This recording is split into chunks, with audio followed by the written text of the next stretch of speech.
This video is sponsored by the Design Mechanism, the makers of Mythras.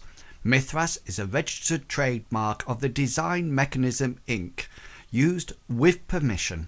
All rights reserved.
And that goes there, and that goes there, and yes, we are here. Oh, that was a tight squeeze, wasn't it?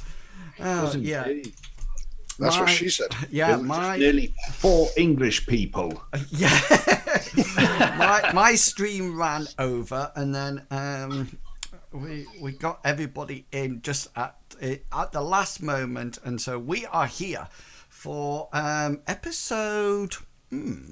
3, I want to say. Yeah, I was wanting to say 3 as well. How many? Yes, it is 3 because the first one was still in Lindo and doing individual storylines, and then the second one was traveling to where we are and the start of the combat. So this will be the third one. That's right. Yep. Oh. No, 4, episode 4, because we spent time in Lindo talking to the count on the first book. Yeah. We ended at the pub in the middle of the tavern as the 3 strangers left. We then had a whole nother session walking around the village, ending in the combat. Yeah. So episode 4, chapter 4 of they're looking for the villa of Lucius. So let's switch it round a little bit. I'll give the synopsis first, and then you guys can introduce who you are and who you're playing. So the party have set off in hot pursuit of some strange scholars that were actually went into the library of Count Bastion in Lindo, which is the capital city of the continent of Odes, and they're in hot pursuit with them, and they're trying to find the temple of the Chaos Mother. And apparently just beforehand they have some scholars have taken a book, I think, and have set off, and the party has been in hot pursuit for them for several days. They actually came across an interesting town called, I was just trying to remember what it was called. It was something to do with Goodwool, that's it. And you went to Goodwool, where you stayed at the Lamb and Plough, when you had some well, I think it was Hengist that actually had saw some bandits or some rather hench looking men, almost like roughing up the barkeeper there. I then think you went off to the local shop where Bartleby bought a wooden nightingale, I think, for some unknown reason, which will remain nameless. And then you went on a guided tour of the surrounding area. If I think that was probably the best way to describe it. Then you camped out in the middle of nowhere, and then you sort of like went along a road hoping to find a sign or something to Lucius's villa. And although you didn't find a sign, you found an area that had lower shrubs in rather than the normal native wood around. And so what you did is that you went down there and you came across what appeared to be a walled villa, and there were some guards at the front, and you went down one side, a slight way down from the guarded place, and then I think you then started to go over the top of it. I think that was the thing, and there was much discussion there. And then while I think Hazra was on the top and Gulliver was on the other side, a bandit came down, combat ensued, Bartleby called up a glowing shield of his goddess Amriel, which appeared on Hengist's arm. Hazard launched into grappling combat, and after quite a long battle, if I remember correctly, the bandit was taken down. And however, the noise of the battle had obviously permeated around about, because just as they got to the end, we left the last adventure when 4 more bandits were coming round the corner. So that's the synopsis. So now let me allow the players to introduce who they are and who they will be playing. And as always, we start with you, Mr. Longshanks. Hi guys, I'm Longshanks RPG. Tonight, as always, I'm playing the heroic and famous warrior. No, not really. Hengist. He wears heavy plate armor, sword, shield, standing at the front, hacking and slashing. Not the greatest in conversation. Average intelligence, but not very charismatic at all. He's much more at home, swilling down ale or mead and putting his sword through people. Has been around for a very long time, especially with Gulliver, which and the two sort of like work very well together. Bartleby, he's got more than used to Bartleby now, and his strange religious ways, and he's come to know and trust Amriel to get them out of any tight scrape that they're in. Hazra was starting to get used to him, but then he's starting acting a little bit weird recently, especially sort of like in the last 10 minutes. But we shall see how that goes and see if any fangs start growing out of his face. And I'll leave it and pass it on to whoever's next. I think that's Mr. Pickles. It is. It's Mr. Pickles. I'm Mr. Pickles. I'm the guy who plays the character with weird religious beliefs, I guess. It's Bartleby Fumus, our team's theist. He serves the white moon goddess Amriel, who gives him the powers to perform miracles such as lighting candles from a distance, healing people, creating shields out of light and power, removing disease, making limbs go back together, sort of. I'm not the best in my faith yet, or I'm just a simple initiate, but I've got some abilities. Bartleby's also the character who knows a lot about this local land in like history and monster lore. That's Bartleby. Slightly cowardly, but loves his friends. Throwing the mic on to Medivac. Yeah. Why, thank you. Hi, everybody. I'm Medivac, and I play Hazra Khan. He's a nomad from the northern steppes of Odes. He's fallen in with this lovely group here in the hope of solving some mysteries and saving Bartleby's life, whose life has been slowly drained by these unusual artifacts he wears. And he cannot take off.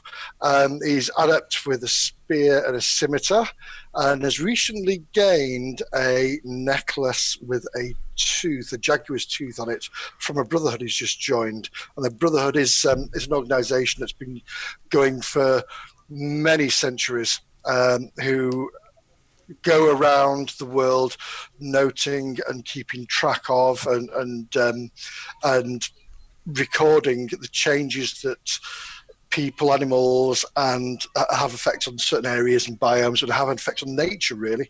And he's looking forward to exploring that more. But more importantly, he wants to know his necklaces that occasionally glows warm to his skin and makes him do strange things, perhaps. Who knows? And with that, I shall pass it on to Sugar Wugger. Hi guys, I'm Chugwugger. I play Gulliver, the apprentice sorcerer. He's enrolled in the Order of the Kraken, which is the Blue Order, one of the 4 sorcery orders on Odys. His particular one specializes in spells evolving around communication, transportation, and teleportation. He has the ability to shape his spells to suit his needs, so he can change the range, the magnitude, number of targets that they can affect, or he can even combine several spells into a single cast, although that's not something that he is all that adept of doing. He is very good at reading people, and he is also very good at he's very good at watching and noting things, and that's me, Gulliver. I shall pass on to Inwils. I'd just like to say every time he said hot pursuit, I wanted to go, "What's going Yeah. No, people who's really, really young will not understand that at all. Ross, that's a name I've not heard in so many years. Dukes of Hazzard. Yes, indeed. What was the girl? Daisy. Daisy, yeah. Was Yeah, it that's Daisy every man's Lou or something? car wash lady. Daisy Duke. And get Daisy Duke. And what was the car called? General Lee. General Lee. There you go. Oh, that's the orange muscle car with the Confederate flag. Flag on and no windows, so they could dive in. And they dive into That's right. Mr. Pickles is just going, what? It was an American Dukes of Hazzard. Did you They watch remade it the, not so long ago. Did you watch the Dukes of Hazzard, Mr. Pickles? No, I was just thinking about the Confederate flag always confuses. Did you watch Chips? Oh, no. Definitely not. Oh my God, where have you been? All it stood for. It was California Highway Patrol. Yeah. That's right. Yeah, and then they had to put the I and the S in it to make it chips. Well, I'll tell you what, the It could have been any other word. yeah. Cup doesn't Chops. really make Chops. anyway. Chaps is a horse one, isn't it? Yes. But there was only ever 2 motorcyclists, though. I never understood that. Hey, the film's quite good. They brought out for Chips. There was a film. There was a film just recently, yeah. Very funny. Dukes of Hazzard film as well, but that was pants. That's what I know. But it had what's her name in it? And she, yeah. It was the musician. Let's move on. Okay, then. So, we're at quite an exciting part here. So I brought up the map. You should be able to see a map in front of you. Just to remind you that this wall here is about 2 to 3 meters high. This tree here is where the grappling hook is attached up to with the rope. Gulliver, you're on the opposite side of the wall, and this seems to be in some kind of orchard, if you remember. Is the internal wall the same height as the external one? This one is higher. No, this one here. That's all the same, but this one, if you remember, you could see it over the top of the So it was more like a building.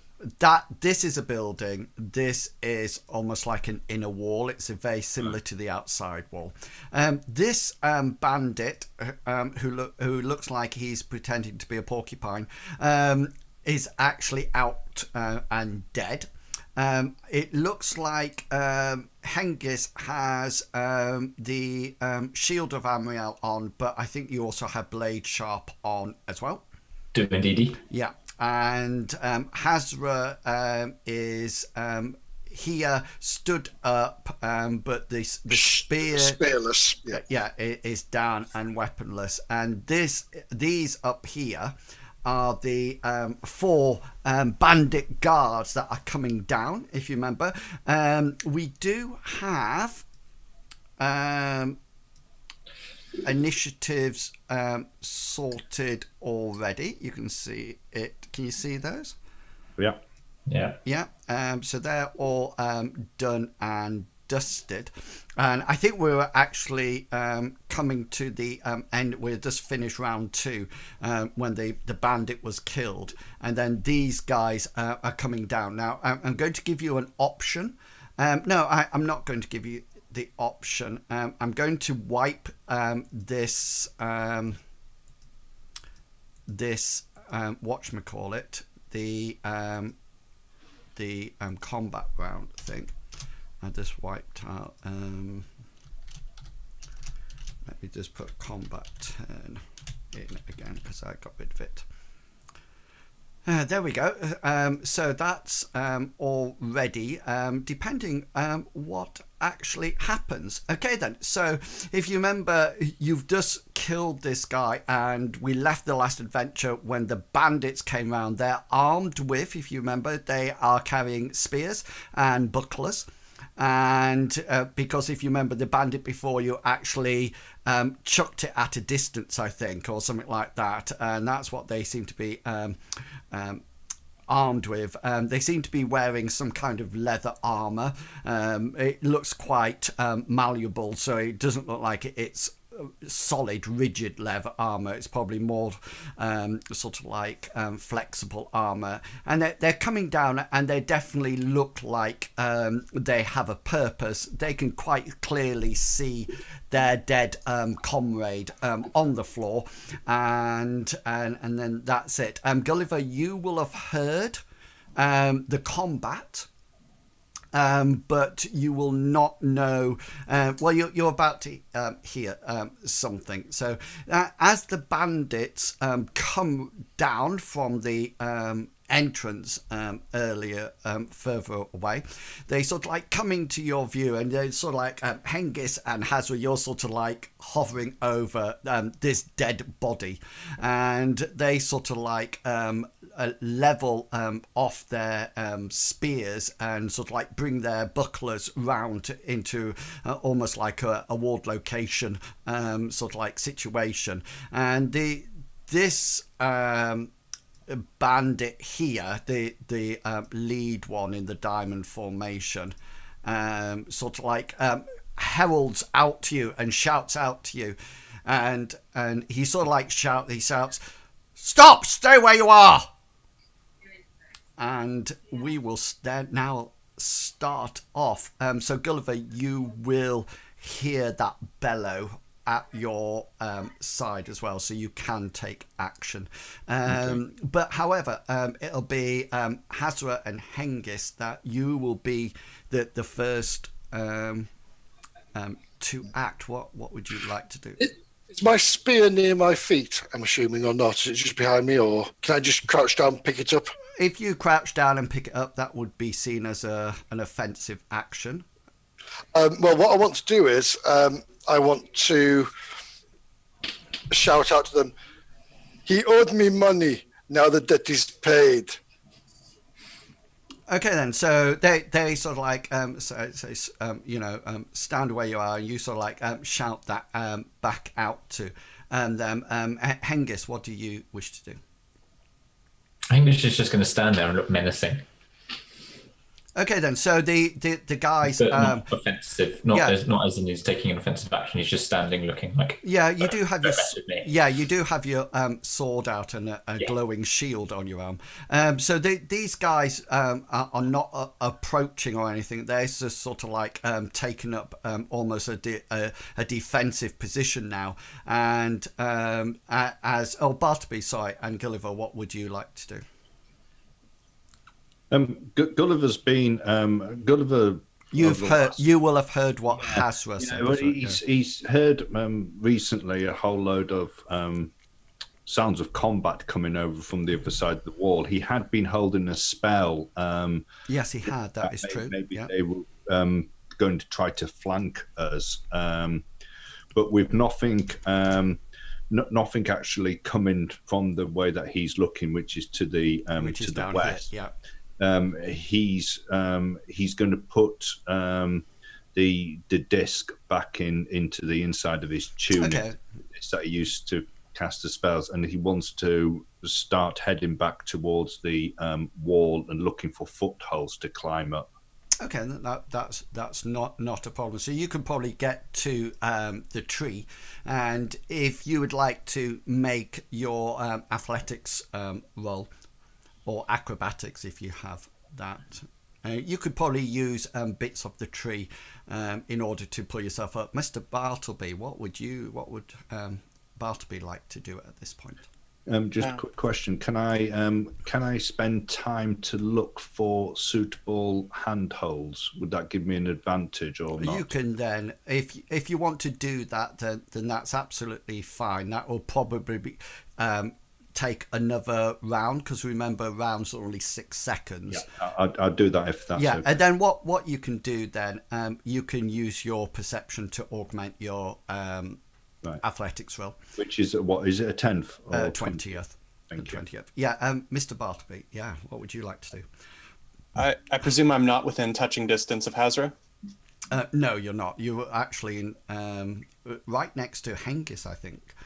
Okay, that's what I thought. Quick question: does Bartleby think that it would be seen as an offensive action to move up behind Hazra? Well, all you know is that the bandits have almost like ordered people to put their hands up, or whatever. So it's almost like that moment if a cop says to you, "Freeze," So it's a.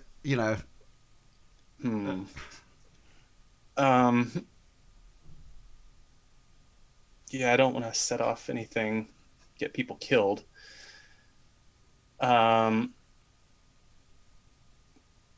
going to start inching towards Hazra. If they act menacingly, I'll stop. But I want to make my way towards him. So just make an insight roll for me, and we'll come back to Hazra and Hengist. So the bandits are sort of like taken up what appears to be some kind of defensive position, and you can see that the two on flanking this main guard are sort of like they seem to be looking nervously at their fallen comrade on the floor, then looking up at you.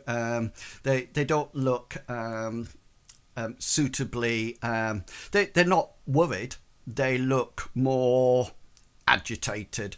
Yes, Bartleby, so you sort of like come out from behind, and you sort of like take a look at the bandits and their sort of like positioning, and suddenly think, oh yes, I think it's a good idea just to stand still here, as they do. And the lead guard or the lead bandit once again shouts up, and he virtually says something like, well, he says, "Drop your weapons." And we come back to Hazra and Hengist. I have no weapons on me at the moment. Hengist will just look at the lead bandit and say, "Not happening. No, not giving my weapons up." Okay, let's roll initiative then. Yeah, Hengist being the brave one.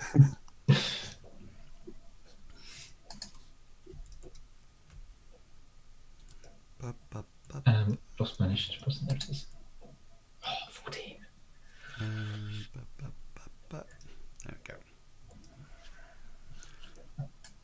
I'll play the bandits all as one, i.e. for their initiative rather than several different ones, just to let you know.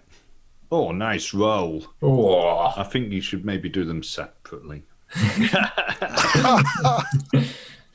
That is a nice roll, isn't it? Nice. What did you get? Oh, you got 9. Yeah. 9 out of a D10. Yeah, that's what I was thinking. It was a good one. Oh, this is obviously how the rest of the adventure is going to be tonight. Yeah. Short. I think you're absolutely fine. So Hazra, it's obvious that these bandits, all 4 of them, are going to be attacking, and you get to go first. What would you like to do? I would like to pick up my spear, please. Okay. So Azra will just crouch and grab his spear, stand up, and assume a defensive position. Yeah. So that will be the taking the ready weapon approach. Okay. Then at that point, I just need to work out some ranges. If this is, yeah, that's all right. Yeah, so we're only about 4 meters away. So the first thing that happens is the 2 flanking bandits hurl their spears. This is on the 20. They hurl their spears, one coming towards you, Hazra, and the other one coming towards Hengist. So this would just be an attack from 1 and 2. Here's a Could we possibly have some markers on the bandits just so we know? So you know what? Which ones? 1, 2, 3, 4. Do you know when you say 1 and 2? Oh yes, yeah, I get what you mean. At least to know who doesn't have a spear anymore. Yeah. So they've got it on. I just need to show you their. They don't have show nameplate on. Mainly because you'll see why if I put them on. Oh, it's not sort of like Bandit 27, is it? No, it just sort of like covers up a whole load of the. Besides, there's more than that. Yeah. Yeah, Bandit 352. This has just come up as Bandit 1 when I do the roll. So this one is coming towards you, Hazra. This is the first thing that throws out, which does hit you. Yeah. Okay, I would like to parry that. It's a missile weapon, so so I have to evade. Sorry, don't I? Yes. So you can either evade or you can shield. But you don't have a shield, so you will have to physically evade it. Unless you're actually a mystic and you have the special ability arrow cutting, and then you Funny enough, now you mention it, yes. And then you can actually knock it out the way, which I think is really cool. Okay, then, yeah. So I'm going to try to evade it, which will lead me prone, won't it? But here we go. It certainly will. Yeah. I just thought this might be really interesting as all of a sudden Hazra dies forward out the way. Matrix style. And does impale. I was going to say, I just dove forward straight into it. So it's fine. Yes, sorry guys, luck will be... As I throw myself backwards, I get a glancing blow as it hits me. Are you... I'm not looking at no. I made my move. So let's do some hit locations then.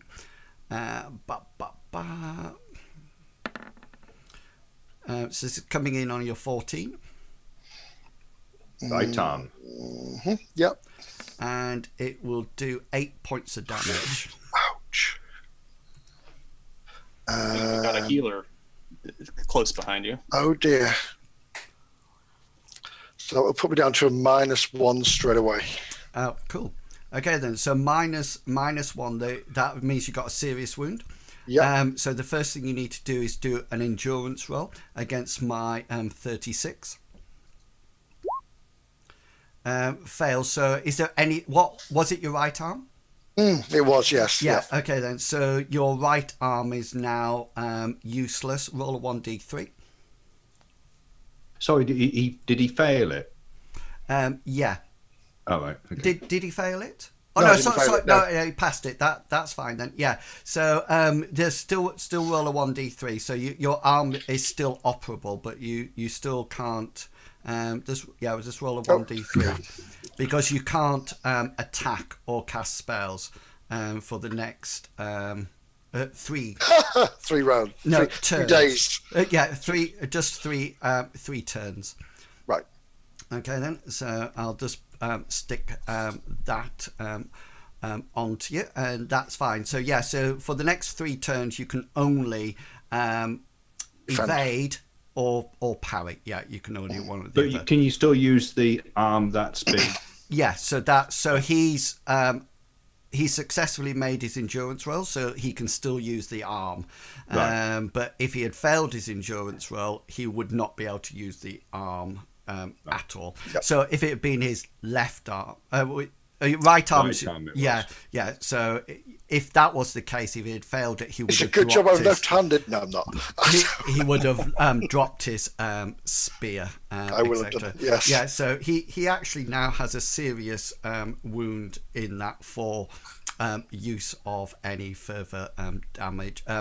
Healing later on. Right. Okay then. So that's the bandit on the bandit 1. This is bandit 2. It'll still come up bandit 1, just so you know. This is coming at Hengist, and yeah, that's another hit. Hengist will try and hunker down behind the shield of Amriel.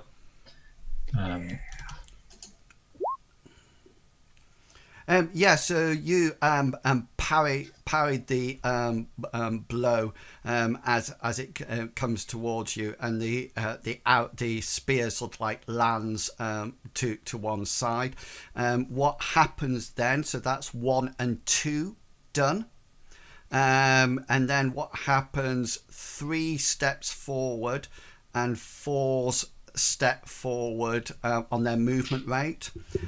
So they're actually now making like a situation that, you know, they've almost like come in front. So the 2 unarmed bandits have time to draw their weapons. Are behind, and that's the end of my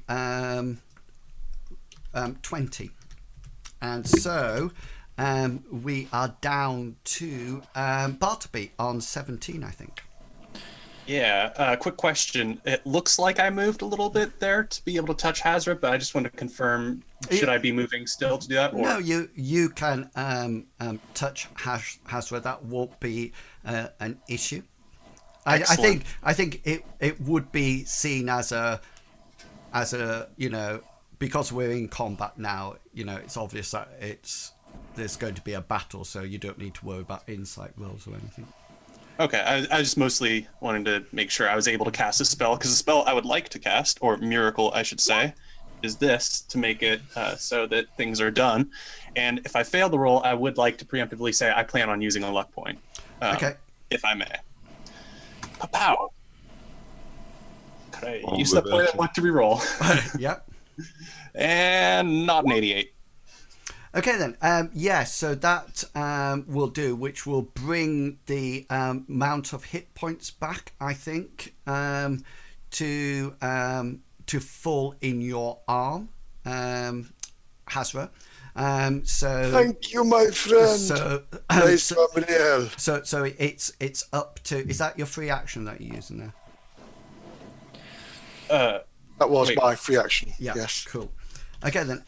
So now you've got full hit points, but you're still unable to fight for the next 3 turns. Yeah, 3 rounds. Yeah. So that's Bartleby done on 17. Gulliver, you're on 40. So Gulliver's spent some time sort of like having a look at this wall and seeing whether or not he can find you're going to climb up. Yeah. To climb up. So my perception is 61, so I'm adding 13 on. Is that correct? Does it round up? Yeah. Okay. So this is my roll. I'm going to use a point of luck to re-roll it, even though I'm trying to get 34. Is there 34 the that? No, don't forget you took time to make it hard. I took time to augment my roll with. But don't forget you add your perception to it as well. That is with my perception. Oh.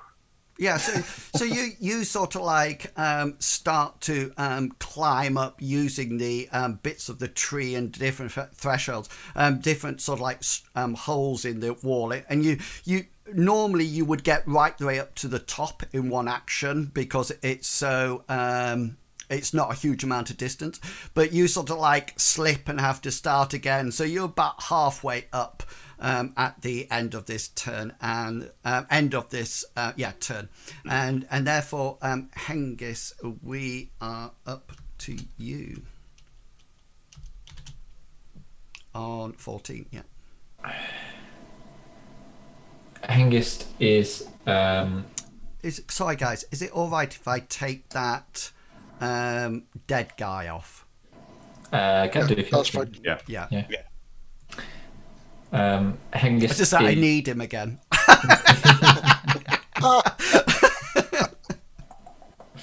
Hengist is going to delay his action in case the spirit throws him. Okay then. So you delay your action.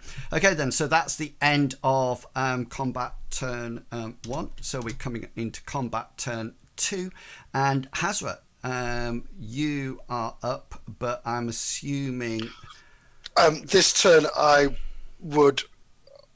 spear's going to be on the floor, so I'm just going to brace for any more attacks. I've seen what they've done, move forward, so I'm just going to wait and be reactive. So you'll probably delay your action just in case anything happens. Okay then. So on 20, you notice 2 things happen. The first thing is that Bandit 3, which is actually the sort of like the tough guy, he sort of like shouts out again. He sort of like he shouts out at you. He says, "Relinquish your weapons, otherwise we will be forced to attack." And that is on 20, and the others, the guy next to him stays exactly where he is, but you notice that the 2 behind, they don't seem to be redrawing weapons. You notice that they appear to be making what appears to be a tactical withdrawal. If Hengist, if you would like to roll your strategy roll for me. Yeah, you think they're probably very scared, and they're backing off. And so we're now to just to reiterate, they're not turning around, and they're literally walking backwards, keeping an eye on, but they seem to be heading back to the entrance. Bartleby, you up? Bartleby is going to continue praying. However, this time praying for the protection of Hazra, so that no spear may lie and divot into his flesh again. Here is the roll. Could I use a point of luck to swap that? Yes, by all means. You need armor, Hazra. Let's just add a nice... is that protection, isn't it, coming off? Yeah. There you go. There's your protection, and that will be your action done for casting a spell. And Gulliver, would you like to roll your athletics again? I would indeed. Is it still augmented? Yes, yeah. This time? Yeah, so you end up on top of the wall. You can, if you wish, remember, just lower yourself down on your next action if you desire. It's completely up to you. Quick question, but the actual top of the wall, is it wide enough to provide secure footing for spellcasting? Yeah, you're not stood up on it. You sort of like got a leg on either side. Right, okay. Yeah, but you can cast spells from on your next turn. That will be an issue. Okay. And Hengist, it's you upon 14. Hengist is going to stride forward to about there, and as he does, he's going to point with his sword to the body of their comrades and says, and call out, that chap already asked. The answer's still no. Okay then. So we that's done now, isn't it? That's everybody done. So we'll go on to combat turn 3, I think. Yeah, that's right, isn't it? Let me just check. I think. Yeah. Okay then. Hazra, I don't think you have any left. Muted. Sorry. Yeah, I didn't take any turns. I was holding an action, wasn't I, for parrying? So you lose it if you don't. Yeah, move. that's right. Yeah. Bandits go next. So you notice that the 2 bandits behind. Hazra, you can see them, and Bartley, all of you can see them now. It definitely looks like they've backed 2 spaces away from the combat. The bandit number 2 is staying where he is.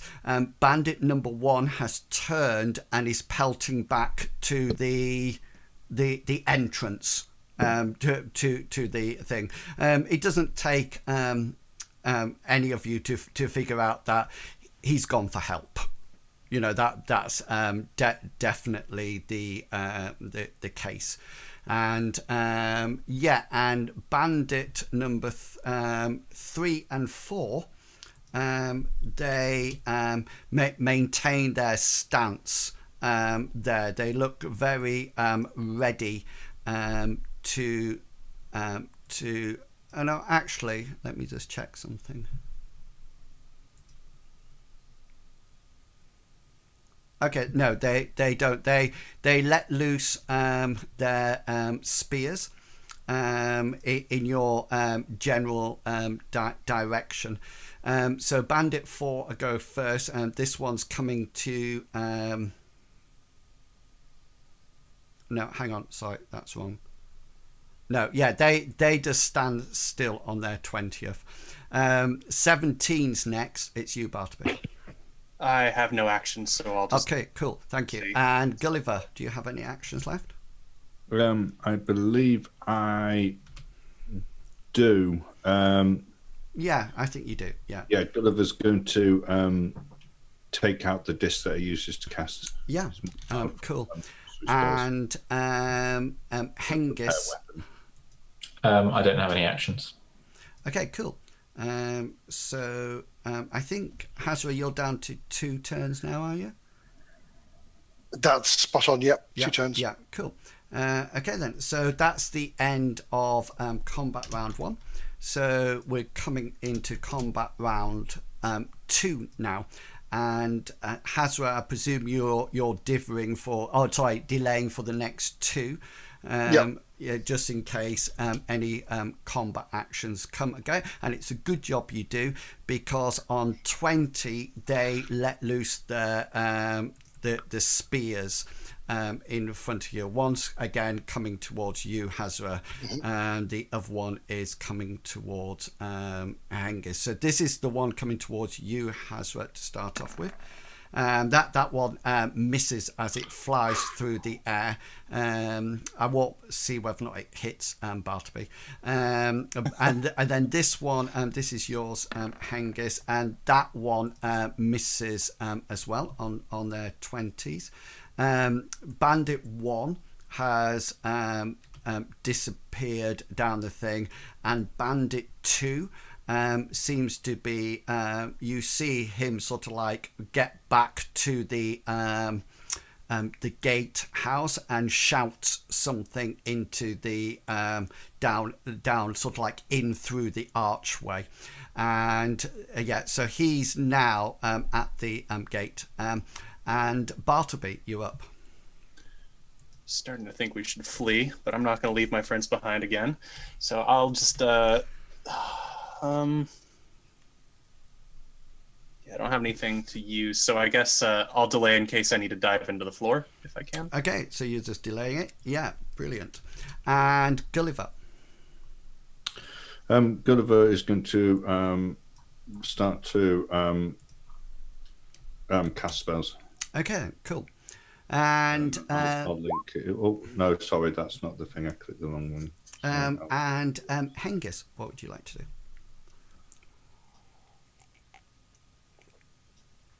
Angus is going to take this opportunity and he's going to move forward, but just out of reach of. No, actually, he's going to move into combat with that guy. Okay. Thank you. So how many turns is that? 3? That is now 3 turns. Yes. No, for Gulliver spellcasting. 3 turns. Yes. 3. So that's that was spellcasting turn 1 of it. Yeah. And I think that's the end of turn 1. So we're on to turn 2, which I'm presuming that you are. I'm going to pick up my spear this turn. Yeah. You have. You've done that. You've done that. Oh, sorry. In which case, I will move up as well to mirror Hengist. Okay. Pat myself in front of that one. So are you going into combat with it? Because remember, you've still got one. You can't go into combat because you can only take defensive actions. So you can't initiate combat. You gotcha. can move. You can move up to here. Mm-hmm. But you won't actually be in combat. You want to say engaged, for want of a better word. I'll leave a bit of distance between us and just to back Hengist up. Okay then, cool. Okay then, so on 20, the guy that you sort of like start to approach Hazra, because of course he doesn't know that you can't attack. He starts to back off and uses his tactical withdrawal to go out of range. The guy next to you, Hengist, will attempt to it's what it's for, isn't it? He will attempt to, let me just put some things in here for you. He's going to try to bash you with his buckler, but no, he fails. So that's it. And can I try and parry it anyway? Yes, by all means. Nice. Yeah, so that you'll have 2 specials. Two specials. They could be defensive ones rather than offensive ones. Yeah. So you've got 1/1 can be a crit. So if you let me know your specials, then location and any damage that results from that. So the first one he's going to use is overextend opponent. Okay. That's my defensive special. And then I can use a norm. Yeah, I can use a normal one, like for an offensive action to do damage counter. I will. I'll bash him back with the Shield of Amriel. Okay, so what do I need to roll for your overextend opponent? I have to check that. I've not got that written down. So the defender sidesteps or retreats at an inconvenient moment, causing the attacker to overreach himself. The opponent cannot attack on his next turn. Okay, it's not a problem. And then I'm going to use bash. So I need. Oh no, I'm on the wrong map. So I need to roll hit location. If I can remember where it is. Left leg. Yeah. And because I'm bashing out with my shield. There you go. What was that? Did you say that's bash? Yes. Yeah. Okay then. So you hit him in his left leg, I think it was. For 5 points. 5 points of damage, and then I've used bash, which left leg. So I've deliberately bashed the opponent off balance. How far the defender tosses backwards or sideward depends on the weapon being used. Shields knock an opponent back 1 meter per for every 2 points of damage rolled. So he's now actually 2 meters backwards, isn't he? Yeah. Yeah, which means he's technically out of combat as well. So he looks like he's injured his leg slightly, but that it doesn't look like it's a serious wound or anything like that. Okay then. So that brings us on to 17. Bartleby, it's you. Well, I feel much more confident having seen Hengist just abuse that bandit like that. I guess I'll just kind of glance at Gully and otherwise dither, just looking at all my cohorts. Yeah, dither or delay? Let's go delay, because I still got my eye on the prize if I need to hit the ground. Gulliver, can you just roll for me a perception roll? It's not part of your action. You'll still be able to spell cast for this turn. Perception, I get a hard. Just to let you know from your advantage point where you are, looking off in this direction, through the trees, you're not too sure how many, but there seems to be this. You figure that the entrance to the inner courtyard, the building, that you saw the wall here.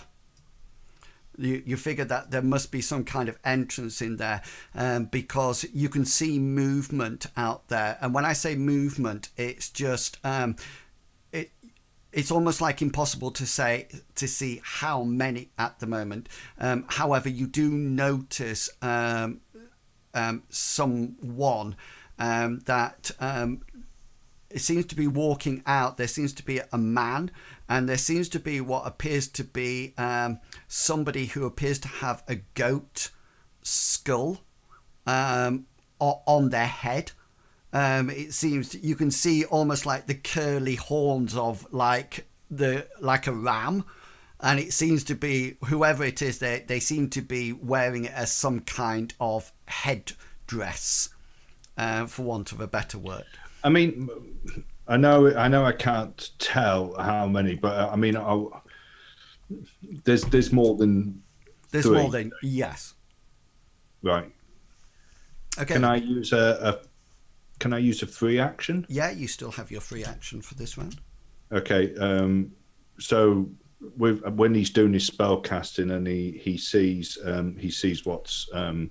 what he can see, he's going to say, Bartleby, run.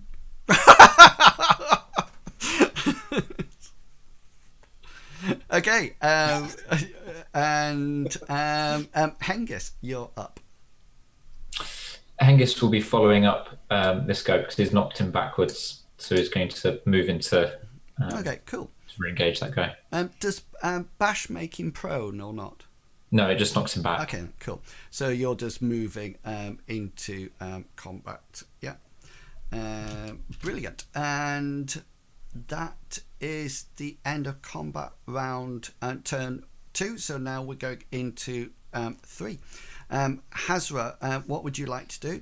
You can, just to let you know, after this one, this is your last defensive action. You can actually start to do normal combat after this turn if you've still got an action. Then I'll move up to about here, just out of combat, but straight following this guy ahead.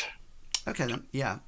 So this is the guy that's doing the tactical withdrawal. Retreat, yeah, that's right. Yeah, that's cool. So that's you on 21. I will be sort of screaming as I go up to him as well, with my spear in my hand. Yeah, so you sort of like approach him and scream at him, and on his movement, he just turns around and flees back in, and you see him going into the into what, you know, the gateway that you saw before. You see him going in there. You can also see that the other bandits that went back before have gone into that as well. So the bandit in front of you, Hengist, who's next, will try to evade out the way to try to escape, but he can't, so he's stuck there. And Bartleby, you're next. If you would I be able to use a free action to respond to Gulliver, since I don't have any action points? Yes, because you have a free action, doesn't cost you action points, and you haven't used yours for this round yet, so you can use it. I guess I'll say something up in a concerned tone, like, "Are we not winning?" Okay, and then Gulliver, you're up. This would be turn 3 of your spell casting. And what is it? It's turn. Yeah, it comes off on this. Yeah, I think that's right. Good. Yeah, there's actually 4 tendrils of smoke coming out of this amulet that he's holding, squirting towards where the henchmen were. Yeah. But there only seems to be one there at the moment. This is his invocation, which is a success. Nice, yeah. Do you wish to? Do you want the spell thing again? Evade. But he probably can't see it because of your elevation, but also because Hengist is in the way. So I see no need to sort of. Okay, so this is going for his 4, which is his left leg. Yeah, cool. Using standard, and because I've increased my invocation these last couple of experience rolls, I'm also increased the intensity of the spell. So rather than doing 1d8 like I was normally doing, this is now doing 1d10. Nice. Which is the maximum that it can do. And you does this not worn armor does not protect, but natural or magic armor does. Okay, then got you. So if you like to do your damage, a whole 1. No, after all that intensity, you built up that so well. Yeah, I was waiting for a 10. Yep. Just to sort of like wipe Good them out. things come to those who wait. Yeah, nice. Yes, never true word said. Okay then. Which leg was that? Sorry. Left leg. Left leg. Okay, which takes it down a little bit more. Okay then. So with that, Hengist. Out of actions. Out of actions. Fantastic. So that's the end. I would like to purchase another action. Okay then. Yeah. With a luck point. To increase the intensity of my spell as Gulliver outstretches his hand, focusing more power to it. Did it roll? It's probably thinking about it. Is it thinking about it? I'm going to do it again. Okay, then do it We'll again. take the second one no matter what. Okay, yeah. 9. 9. That's So, what was your original evocations? It was 20. My original was 29. No, he fails it. So you sort of like Hengist. You sort of like see this black tendril go around it, and I think lightning sort of like crackles from it, and crackles in the grey smoke. And you hear the definite snap of what appears to be bones, and he the bandit on the floor sort of arches his back, and as the pain goes through it, and he is now he's not dead, but he is unconscious. And now we're going. That's the end of round 2. So anybody who needs to make endurance checks for fatigue, now is the time. I think I will do, because I've been in constant combat, haven't I? So. Yeah, I think there's only everybody does apart from Hengist that does it on round 3. Everybody else needs to do one. Gulliver, do you know you rolled evade there? Did I? Oh, sorry, I clicked the wrong. They're very close together. And very similar words. Yeah. Well, yeah. Does anybody wish to use? Put my glasses on. Does anybody wish to use look at all at this point? I'd like to use a point of luck, please. To reroll, yeah. Just reverse. Oh, just reverse then. Okay, then. Yep. So you're absolutely fine. Bartleby, do you wish to? I'm going to take my winded status. Okay then, and Gulliver. I won't be using a point of luck. Okay then. So two of you. Like a man. Well, I figure that I've been stood around nursing my arm, so. Yeah. Okay then. So that's absolutely fine now. So you can actually act now. Hazra, you're up to full. I'm going to turn my head to Hengist and say, "Get back to the rope and let's get Bartleby over the wall as quick as we can, then we can follow him." So that's your free action. Do you wish to do any other actions? Hopefully, thinking Hengist will follow me, I will move down to Bartleby. Yeah.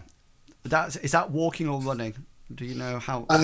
Let's have a look. That should be. It's about 4 meters. Oh, that's fine. That's walking then. Yeah. Okay then. So you come back. Okay. Could you all hear some kind of commotion happening around? I mean, you've been in combat, and there's definitely a huge amount of noise happening. Hengist, there might be something that you can actually hear. So, on a hard perception roll, if you could do that for me now, it won't take any thing. Yeah, you hear what appears to be some kind of chanting. It's almost like elevating itself above and over the top of everything else. It's almost like it sounds to be some kind of woman's voice, you think, but it's quite chanting. Bartleby, you don't hear the chanting because you're too far away, but it's your turn to move or do whatever you wish to do.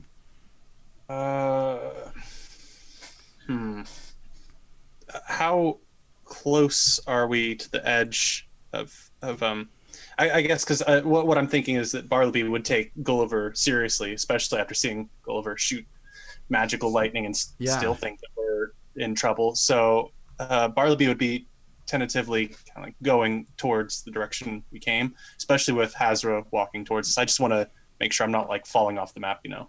No, so if you tell me what you would wish, is the idea just to get back into cover of the local forest? Is that the idea that you're doing? Yeah, and kind of looking back to make sure that my party's following me, because if they're not going to follow me after a certain amount, I'm not abandoning them. Okay, so we'll say that you're just there going into the undergrowth. Yes, Gulliver, you're next, I think. Bartleby, that would just be a normal movement for you. Cool. Just so you know, for your action. So the bandit in front of Hazra is down. Sorry, Hengist is down now. Yeah, you can see from where you are that it's definitely unconscious. It's sort of like has collapsed over to one side. Okay. I'm going to keep my spell on it.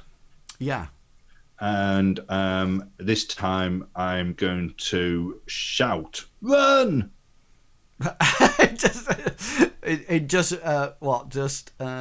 So that anybody in the general vicinity can hear. Cool. Yeah. So I was just checking how much damage this does. Ooh, nice. Okay then. And that's on your 40. That's just a shout. It's a free action, yeah. Yeah. So what would you like to do for your action? my action was to keep my spell on. So you're holding spell. Yeah. Damage. Yeah. Okay then. So Hengist, we're up to you.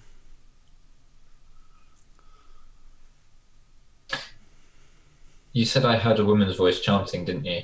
Yeah. Angus is going to move forward, but slightly to the side. So he's sort of like angling off towards the forest, but he wants to sort of like, as he goes past, he wants to like end up sort of like here, so he can see through the gate. If it's an iron gate, like a barred gate, or if it's a solid gate, I don't know. Yeah. But if it's open, he wants to try and peek through. He wants to look at it as he's. So are you on the? There's no edge of the forest there because that's the path that you came down.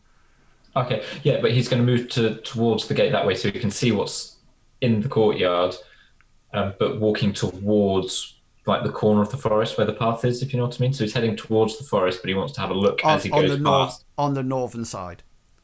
Yeah. Yeah. Okay then. So that's that's round turn 1 done. So we're going into round turn 2. Hazra.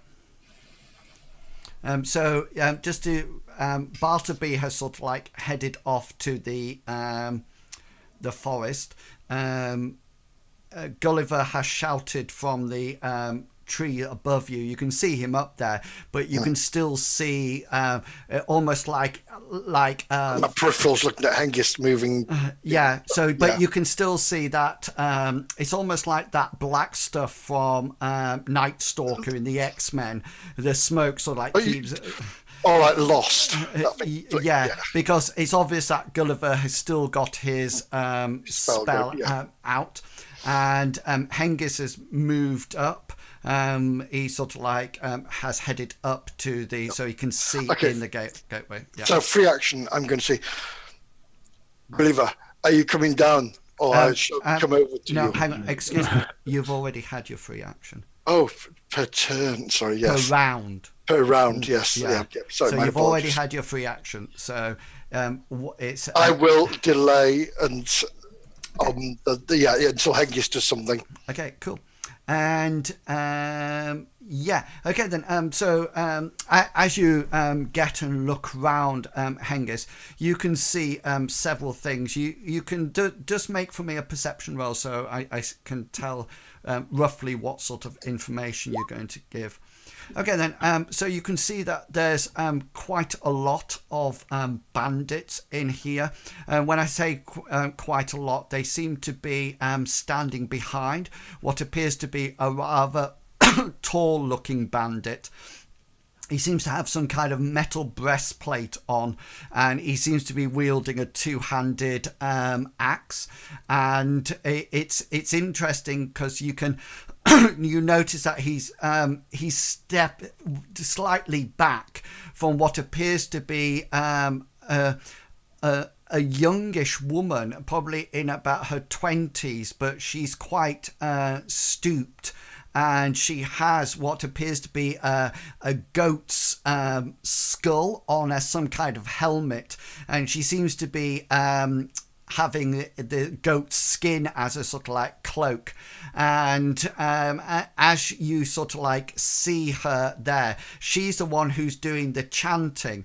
And just as you sort of like look round, she seems to take there seems to be a curved horn, like a ram's horn, that she's got in her hand. And she's sort of like at the end of her chanting on her turn on 20, she sort of like holds it forward, and you notice that this huge goat appears sort of like just in front of her. It's very translucent.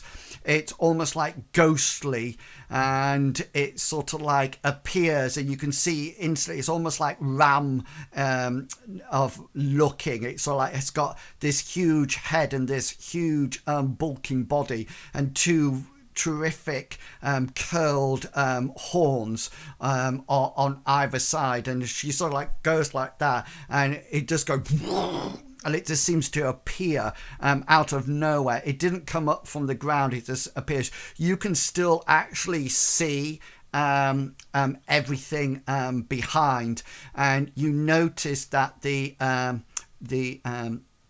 woman seems to whisper something. The man with the big axe starts to laugh, and let me just get some initiative on here, which I think is 1d10 plus that. So that will be. Oh, that's all right. Yeah, it appears there on the initiative order, which you could probably all see. So that happens on their round 20. The other thing that you can see, Hengist, is that there's quite a lot of bandits in this house. It's almost like as if they've all been mobilized. Many of them have got their shields and bucklers on. Some of them have got shields and what appears to be some kind of scimitars, rather similar to the one that you've seen, Hasra. Bartleby, you're on 17. You're safely in the on the edge of the forest. You haven't moved any further in, but you're safe enough to sort of like keep out of the way. If you wish to make sure that you're not seen at all, then you can make a suitable roll for any skills that you would like to use.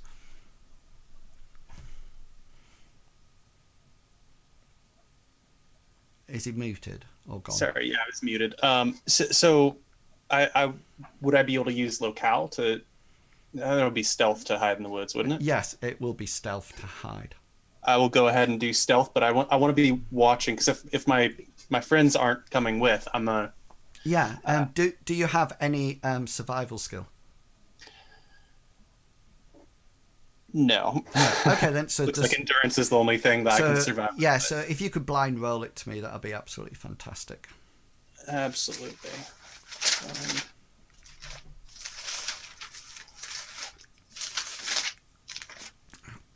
I think it's exclamation mark. Is it exclamation mark B roll? Yes, I think it was. I think I said it was. B roll, and then 1d100. And then put your skill after it so I can see it. Yeah, okay then, cool. That worked really well. I'm not saying it worked really well for you. I'm saying the blind roll worked really well. Oh yeah, yeah. So you're sort of like find a tree and you sort of like crouch down behind it. You can obviously still see what's going on. Gulliver. From the top of where I am at the moment, can I see how far the tree line is away from where I am approximately? The tree line that Bartleby's in.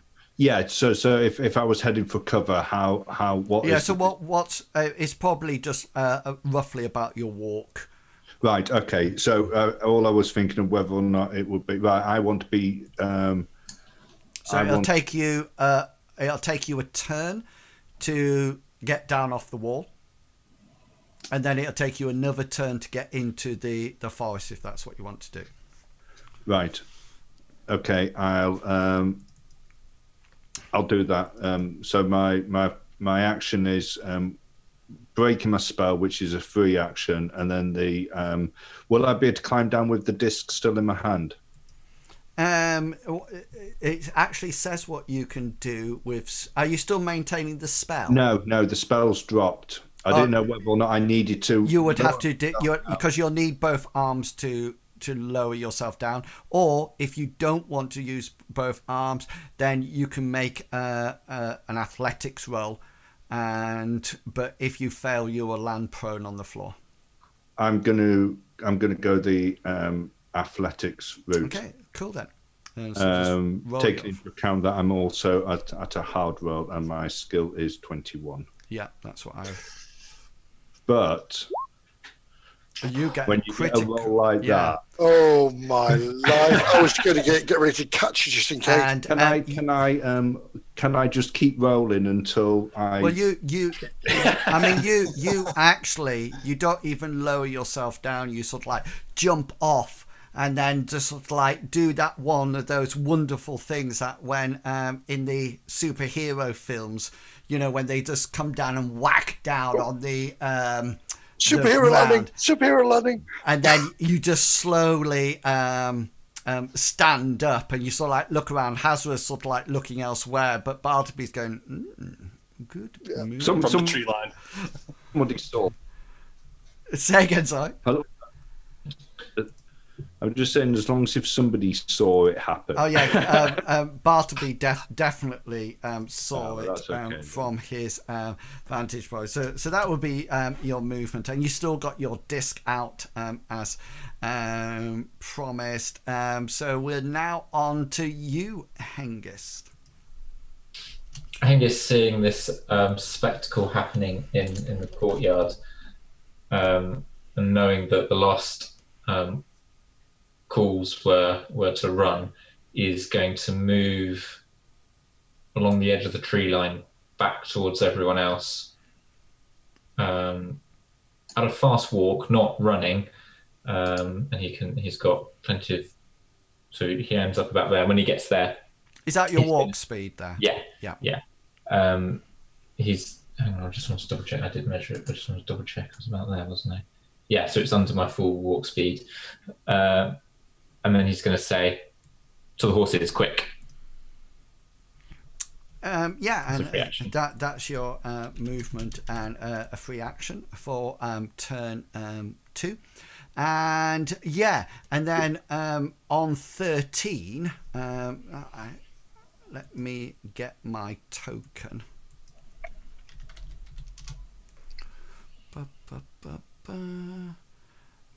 Right, this is the best I could do. So it doesn't really look like this. Whoa! It doesn't really, but it's. Oh, thank God for that. You can see it coming. Sorry, this is the best you've got for a goat. Yeah.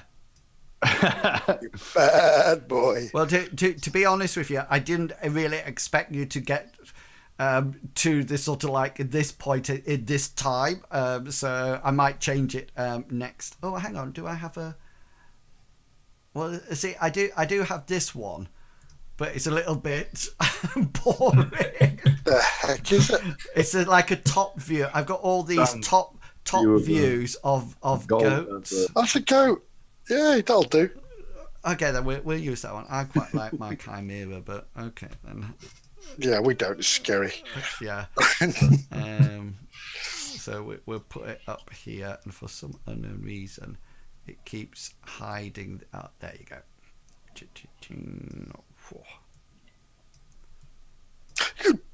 It's the size of a cow.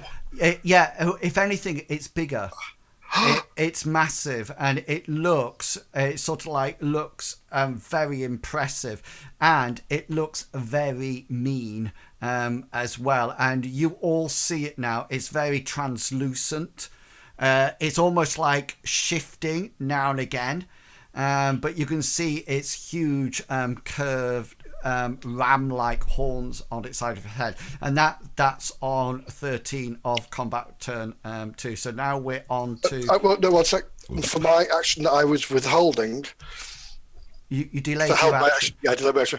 Can I grab the rope? No. And shake it? No. I can't. A delayed action means that Oh, it's defensive only, isn't it? Sorry. Yeah, it's not. Yeah. So we're going on to, this is still combat round 3, but we're on to turn 3 for anybody who's still got actions left. So yeah, Hazra. I am legging it to Bartleby. So I'm assuming he's a bit deeper in the wood than there. So I'm going to cover Mr. Bartleby. Yeah. Where's Gulliver? Is he close to, he's there, isn't he? Right, okay. Yeah, okay then. This is Bandit. Mr. Hengist, could you make for me, please, a will... well, hang on, let me just roll my D100 because I need to see whether or not I hit first. Here it is. Yeah. Okay then. Roll for me, please. Your willpower. Can I do an interrupt action? It depends what it is. As long as it's an interrupt action that you're doing. So you can either counterspell, evade, interrupt, or parry. I can counterspell. Well, I'm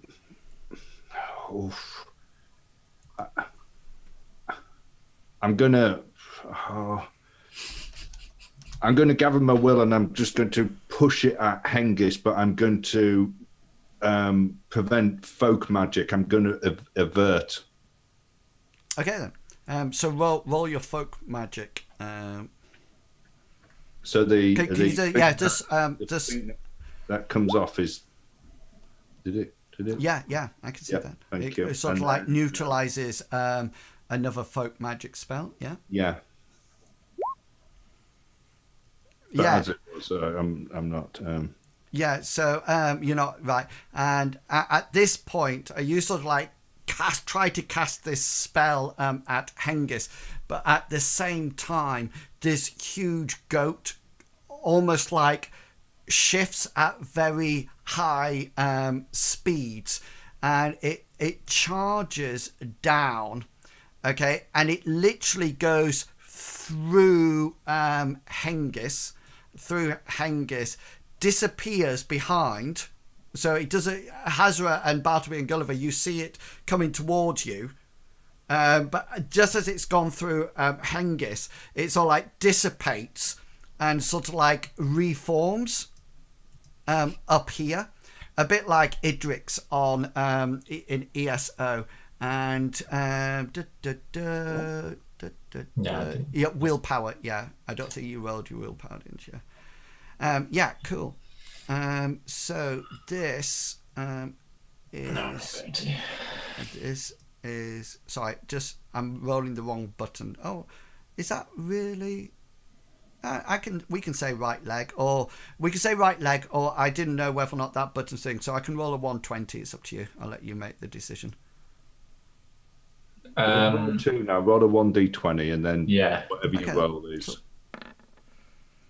2. So right leg. That's my right leg then. Right. It was the first one that you rolled anyway. Cool. That's nice. Okay. This is bypasses your armor, and you take 5 points of damage as you feel almost like a huge impact bashing into your leg.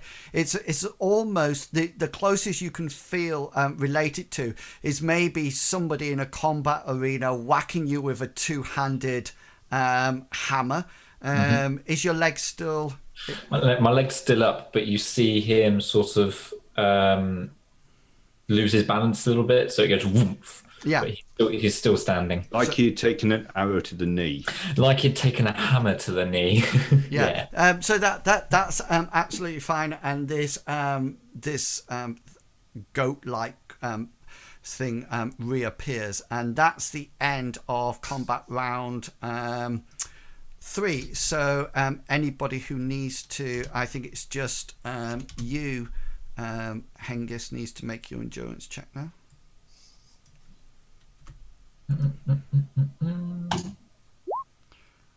Nope. Okay, so you don't wish to. I'm not using my left. Okay then, so you now are winded as well, and it's at this point that I can ask you all. You are virtually all together now in one area. You're off the wall, Gulliver, so it's what you wish to do at this point. I'm quite happy for you to act as a group now. I think we're fleeing, right? Gulliver's action is to start sprinting in towards the tree line. Okay then, Bartleby, you could be hidden from them at the moment. Do you wish to head off? You can see Gulliver's running towards you, and Hengist and Hazra. What's your plans? I was going to hold onto my necklace and throw a spear at this goat. Okay, yeah. Was my action, because I was more worried for Hengist being hit. Okay, yeah. So we can keep in the actions. That's not a problem. So Hazra, chuck your spear. I feel I'm throwing away my spear here, but here we go.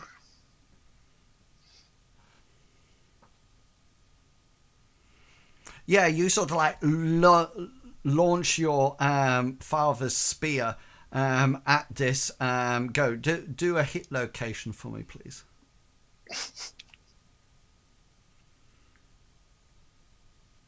That would be a leg. Yeah. Yeah. Right, So you chuck it. It curves down too quickly, and sort of like, even though you might have been aiming for a head or something, it actually hits one of the legs, but it literally seems to go straight through this and just sort of like clatters on the floor. I knew that would happen. Yeah. Well, so you instinct. Yeah. So and then you then notice that coming out of the entrance, you actually see the guy, Hengist. You can recognise him. That had the he's the massive chap with that. Yeah, with the axe. Yeah, that's the one. And also, you all see now, and it's not actually her, but it's a good. So she's slightly behind this other guy, and he sort of like looks at, and that's on 20.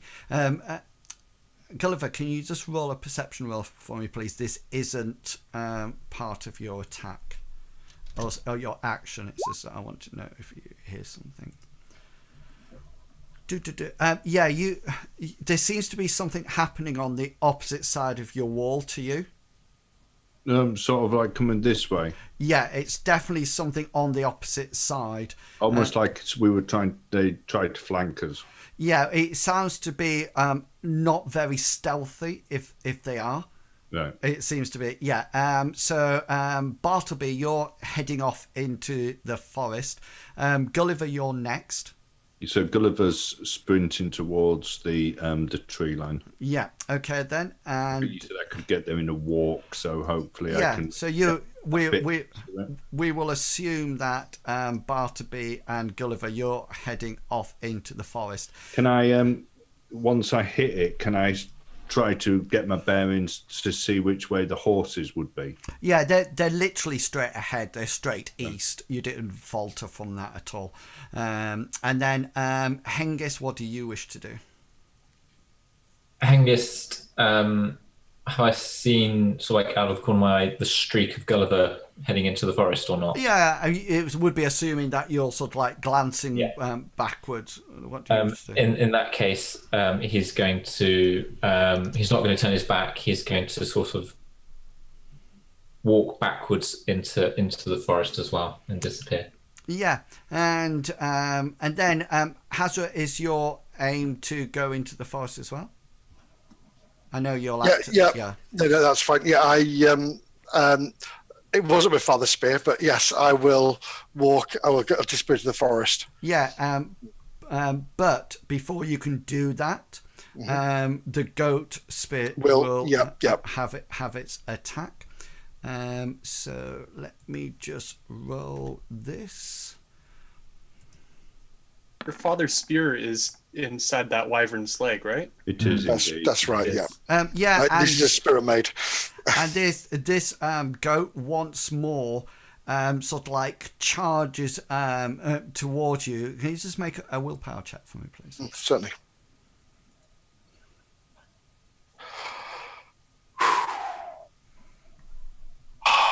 Nope.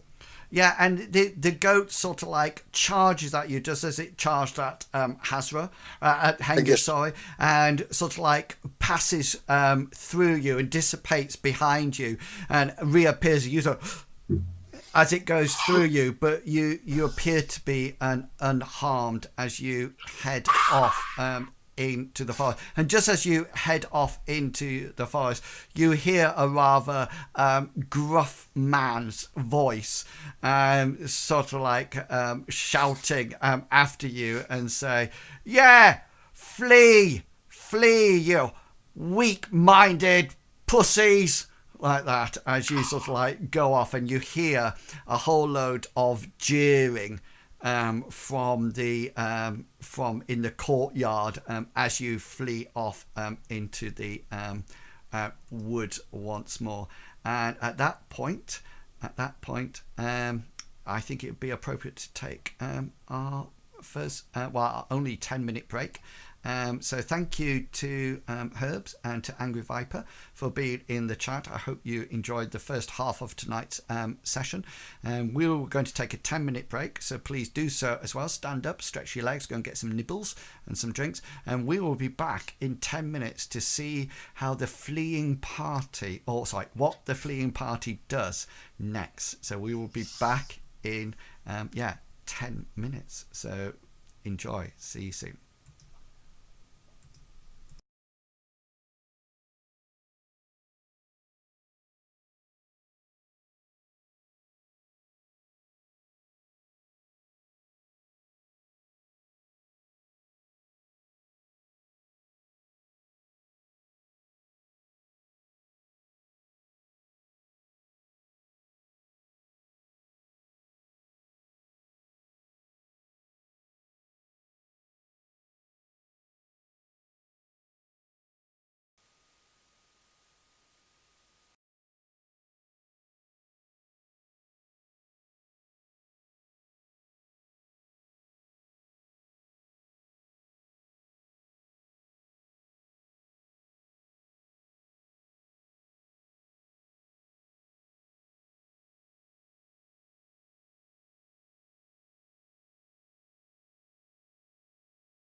This video is sponsored by the Design Mechanism, the makers of Mythras. Mythras is a registered trademark of the Design Mechanism Inc., used with permission, all rights reserved. And we are back. Welcome back. I hope you've enjoyed the first half, and now we can get on with the exciting conclusion, second half. See what actually happens. So the party have tried to access Lucius' villa, where they assume that there's some kind of clue to the location of the Chaos Mother's temple.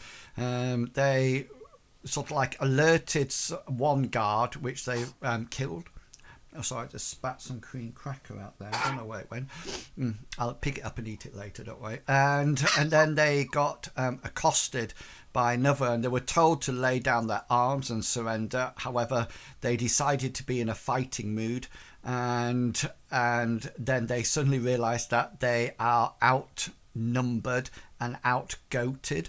As some kind of spirit attacked them. So they're currently heading back into the forest to find their horses. So we're going to start off, guys, when you are literally in the forest.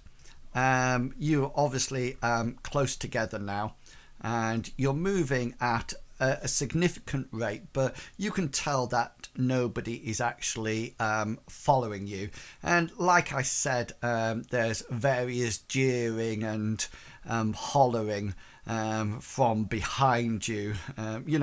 Words like cowards, goat herders, we showed them, they couldn't take us on, what a whole load of ineffective people, and so forth and so on. And so you're now running or trotting or walking through the forest, and I'll hand it over to you guys. What would you like to do?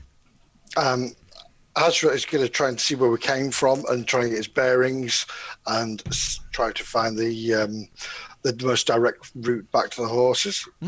That's quite easy. They're not that far away, and you haven't sort of like taken a huge roundabout route or anything like that. So you're sort of like making your way back to the horses, and you can see them off in the distance. Is there anything that anybody would like to say or do between here and getting to the horses?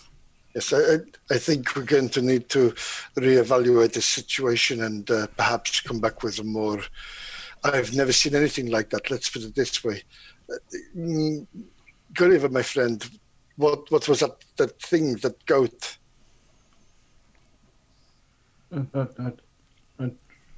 It was a goat, but it wasn't like a normal goat. It was bigger than a goat. I thought it was magical because, well, I've never seen a translucent big goat like that before. And the way it moved and tried to attack Hengist. I don't know what it was. Why? Because I thought you might know. I don't know where the wine came from. I'm an apprentice sorcerer, not a goat herder. I don't have much dealings with goats at all. I didn't know it was a goat until Bartleby said. Yeah, Gulliver thought it was a large rat. Something similar. It's a llama. I agree. I think we need a better plan, because this has got to be Lucius's manor where we're going. There's a large number of them in there. I think the next plan that we should have shouldn't involve having conversations on top of the wall and shouting people. I thought we were going in stealthy, and I climbed up and went round the other side. And then all of a sudden, Haz was yelling down to Bartleby, telling him what to do next, and that alerted them. And then they all came round, and I saw loads more coming through. Yes, and unfortunately, you managed to get left on your own, Gulliver, which was not a good situation for you to have been in. But when you say left my own, do you mean I was the only one that had followed the plan and?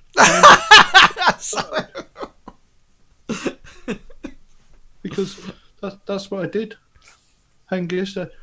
Yes, you did exactly what you were meant to do, but unfortunately, before I could get up to the wall, the guards had already been alerted, so I moved to engage them.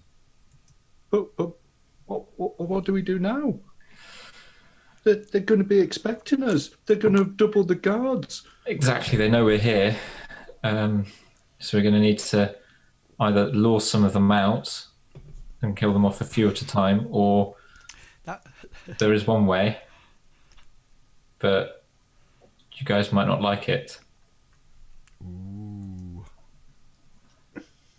And that is we could issue, or I could issue a challenge to the leader and see if he will meet me in single combat. But Why would he? I feel like he would just betray us immediately. Does that kind of thing only work with people with honour? Well, people with honour, but you'd expect him to be. From what you were saying about the people that came into the tavern and threatened to kidnap a barmaid, well, I don't think that's the honourable type of thing you do when things aren't going your way. True, but we can use that as a distraction for you. So we didn't bring a barmaid. What was that? Sorry, I didn't hear that. Distraction, and Gulliver said, but we didn't bring a barmaid. Oh, yeah. We can use my challenge as a distraction for the three of you to take out that witch, for a better word. Because from what I saw, she seemed to be the one casting some sort of spell. Wouldn't she want to watch and see the fight, though? With all of the other men? It'd be like that scene in the Golden Compass when the two bears are fighting each other. It'd be a circle of bandits. No offence, Hengist. I know you're a tacticianer, but that's a really bad plan. The other plan... I don't see what it would gain us. Well, we need to get in there. We need to get in there with our weapons. There's no use going there as prisoners. But how long could you keep him busy for? A minute? That doesn't give us a lot of time to do much, to be honest with you. A minute. Yeah, and that would have to be 10 combat rounds. To be 1 minute, wouldn't it? Yeah. Well, the idea was to... I don't think have we ever had a combat... I tell you when we had a combat round that was 10 minutes, when you were killing the giant centipede that was just going off. It kept trying to escape and you kept hitting it again. I think that went to sort of like combat round 12. I was just sort of I think in the end the centipede died of old age. Yeah, it just sort of like said, I was going to turn over and die.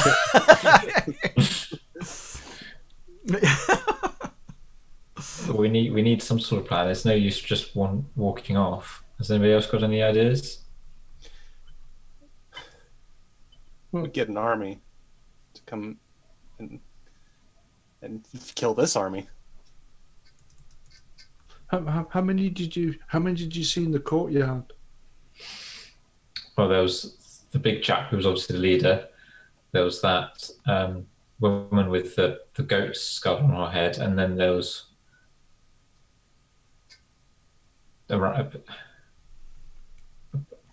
about 20 or more, maybe. Is that right, inwils? I don't know. He's guessing. It was more. It was a large number. Yeah. But yeah, so it's like between 10 and 10 or more that I saw. There's probably more. Oh, well, I'm not being funny, but fighting probably isn't an option. That's.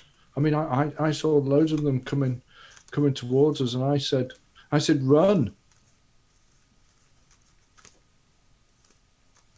We might have been able to make a. Oh, I don't know. We've really messed this up.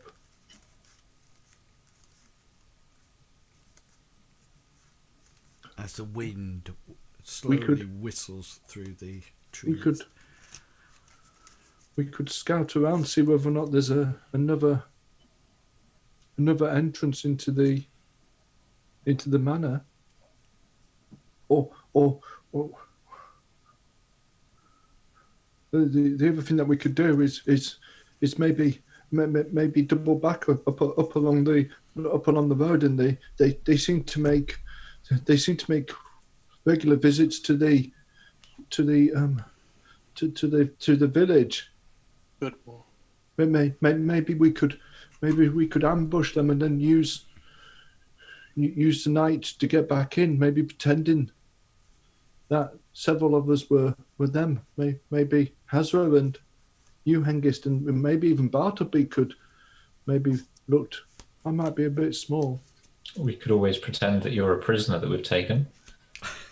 Maybe that's the way to get back in. And I don't think a frontal attack is going to get us anywhere. And although your idea of asking them for single combat, if it was maybe Oki, it would work. But, haven't heard that name for a long time. But it's not Oki. Not... And we know they're not honourable because you said that he didn't pay for his ale when he was at the tavern.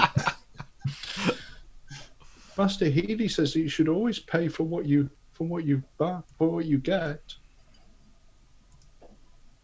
do you think that they're going to punish Goodwill? Because if they're not following us, it doesn't feel like. I think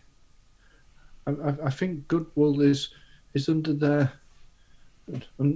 their protection. They get to carry on in return for food, and to notify them if anybody passes through the village.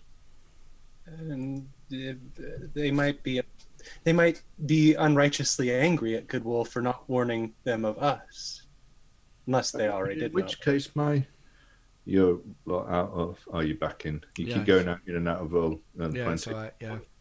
But in which case, maybe we could use that to our advantage, because they're going to send people to have a chat with the tavern keeper, wanting to know why either he didn't notify them or why he did notify us of where the villa was. We can be ready this time. We can do Hengist's first plan before the honor plan, and take out a few at a time. Well, how many was the last time, Hengist? There was 3 in the tavern last time. So they might have only gone in 3s, or they might have a couple more outside straddling. But if they're running this area, and the only bandits in this area, the likelihood is they're going to be quite sure of themselves and travel in smaller groups. I mean, the other thing is maybe. You've arrived at your horses. Maybe they'll send out. Maybe they'll send out scouting parties to see whether or not we've run and truly gone. It all depends on what they think we were. That's true. But I was in the stables when you said that they were in the tavern. I was talking to the stable boy and I was rubbing down diddles, and that's not a euphemism, can I just say? And they didn't. There was no other horses apart from ours, and I didn't see any outside or hear any outside. So the chances are that they travelled on foot. So just to let you know, currently you're just sort of like gathered round your. How far away from the villa are we approximately? Well, if you remember, as soon as they came into sight, you got off the track, so you can still see. If you go to the sort of like the pathway that was like shrub-like, you can still see the villa from there. But while you're in the woods, I mean, you can see glimpses of the wall through the trees, between the trunks. So there seems to be no one following you or anything. If we could just pause a moment, Bartleby, would you be able to have a look at my leg? That ram did. It ever since that goat thing went through it, it's felt a bit weird. Well, yeah, I can take a look at that. Weird leg syndrome. Would we be able to take some time to rest before? Yeah. So, well, it's up to you. You're actually at the horses now, so it's up to you whether or not you want to stay here, or whether or not you want to lead your horses back to the main road, go back to Goodwool, or what kind of wound do you have on your? Is it just a minor wound? I've still got HP in there, but there's I've got 1 out of 6. So, ouch. Yeah, ouch. I think the plan would be because Hengist has sort of like made it through the. Gulliver will say, "I don't think it's best if we do that here. We're a bit too close to the villa. You've made it this far without even uttering a word about your leg. Let's get the horses and head further away from the villa, and then maybe Bartleby can look at it. You can still walk, can't you? Well, of course you can, because you made it this far." Yes, but it's yeah. Well, we can do it when we rest. That's fine. Okay, so is there? I could help you if you need help, Hengist. I can carry your sword for you. It's just more. It would be more aggravating for riding. That's all. No, not as aggravating if 20 odd so bandits catch up to us whilst we're resting and Bartleby's casting one of his prayers. Okay. You know what? We don't need to take minutes for this. I'm just going to pray to Amriel to heal his leg so that we don't drag this on, if I may. Yeah. Go for it. And here's my... Oh, let me make sure my fatigue is on. Yes, it is. Power. Whoa! Yes. Pow, pow, pow, pow. By 1%. Because that would be a hard roll, wouldn't it? Correct. Yeah. So you manage it by 1%. So Hengist, you have all your hit points restored instantly. Everything is possible through Amriel. Yeah. Hengist will say, "My deepest thanks, Bartleby." And just to let you know, the the shield, and blade sharps and everything like that have and protections have worn off now because it's the end of the scene. I think perhaps we should now find a good place to camp or to rest up, and a good place to ambush, if that's going to be the plan. So is the plan to make camp in the forest or to go back to the path you made? If I just move you onto the map where you were before, so this is, you might have to move it around a bit to get the bit where the squirrel is Goodwool. I've put where the villa is on now as well. Just remember that down in between those two, sort of like here. This is forest, and then the track sort of like leads down like that. So you're sort of like you're coming back up this sort of like towards the road. How long did it take us to get from Goodwool to where we are now? Was it like a few hours traveling? Yeah, but if you remember, you went round the long way. You actually came back, I think, to here, and then came to here, then came to here, and then came here, and then you camped over here. So it's just, I just need to know, are you camping in the forest, or you're going back to the road, or you're riding back to Goodwool? What's the plan of action? What time of day is it approximately? It's 2:00. How long before nightfall?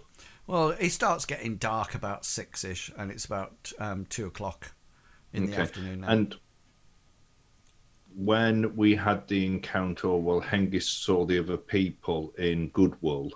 Yeah. What was that, sort of like 10 o'clock at night? Yeah, it was. If you remember, closing time, wasn't it? It was actually, dead on closing time, or even a short time after closing time, because the only people in the inn, in the Lamb and Plough, were Hengist, the barmaid, and the barkeeper, and that was it. I think we should probably go a little as far as we can until night, but not go back to Goodwool and then camp in the forests with sight of the road, so we can ambush them when they're ready. That's what I would suggest. So let's head to the outskirts of the forest and maybe picket the horses within the forest, and then we could maybe set watch and keep an eye on the forest path. And then if we see any coming, then we could look at ambushing them. Yeah, so I think that would be a good plan to start off with. We're not gonna shout challenges or anything like that. We're just going to kill them. Yes, that would be a good ambush. If things turn sour, a challenge should be our plan B. I'm a bit #confused. So, what do you mean by a challenge? I say if things were going awry and we were losing the battle, if Hengist were to challenge the leader, I think that would be a viable time for that to be enacted. The plan is not to attack the leader. The plan is to wait until they send people back down to Goodwool and attack them on the road. And then, depending on how many people there are and their sizes, if we can make at least some of us look like them. The other one, that if there's not enough to look like them, we can just pretend that some were killed. True. I guess I had a nagging suspicion that they might send their great leader off to punish Goodwool.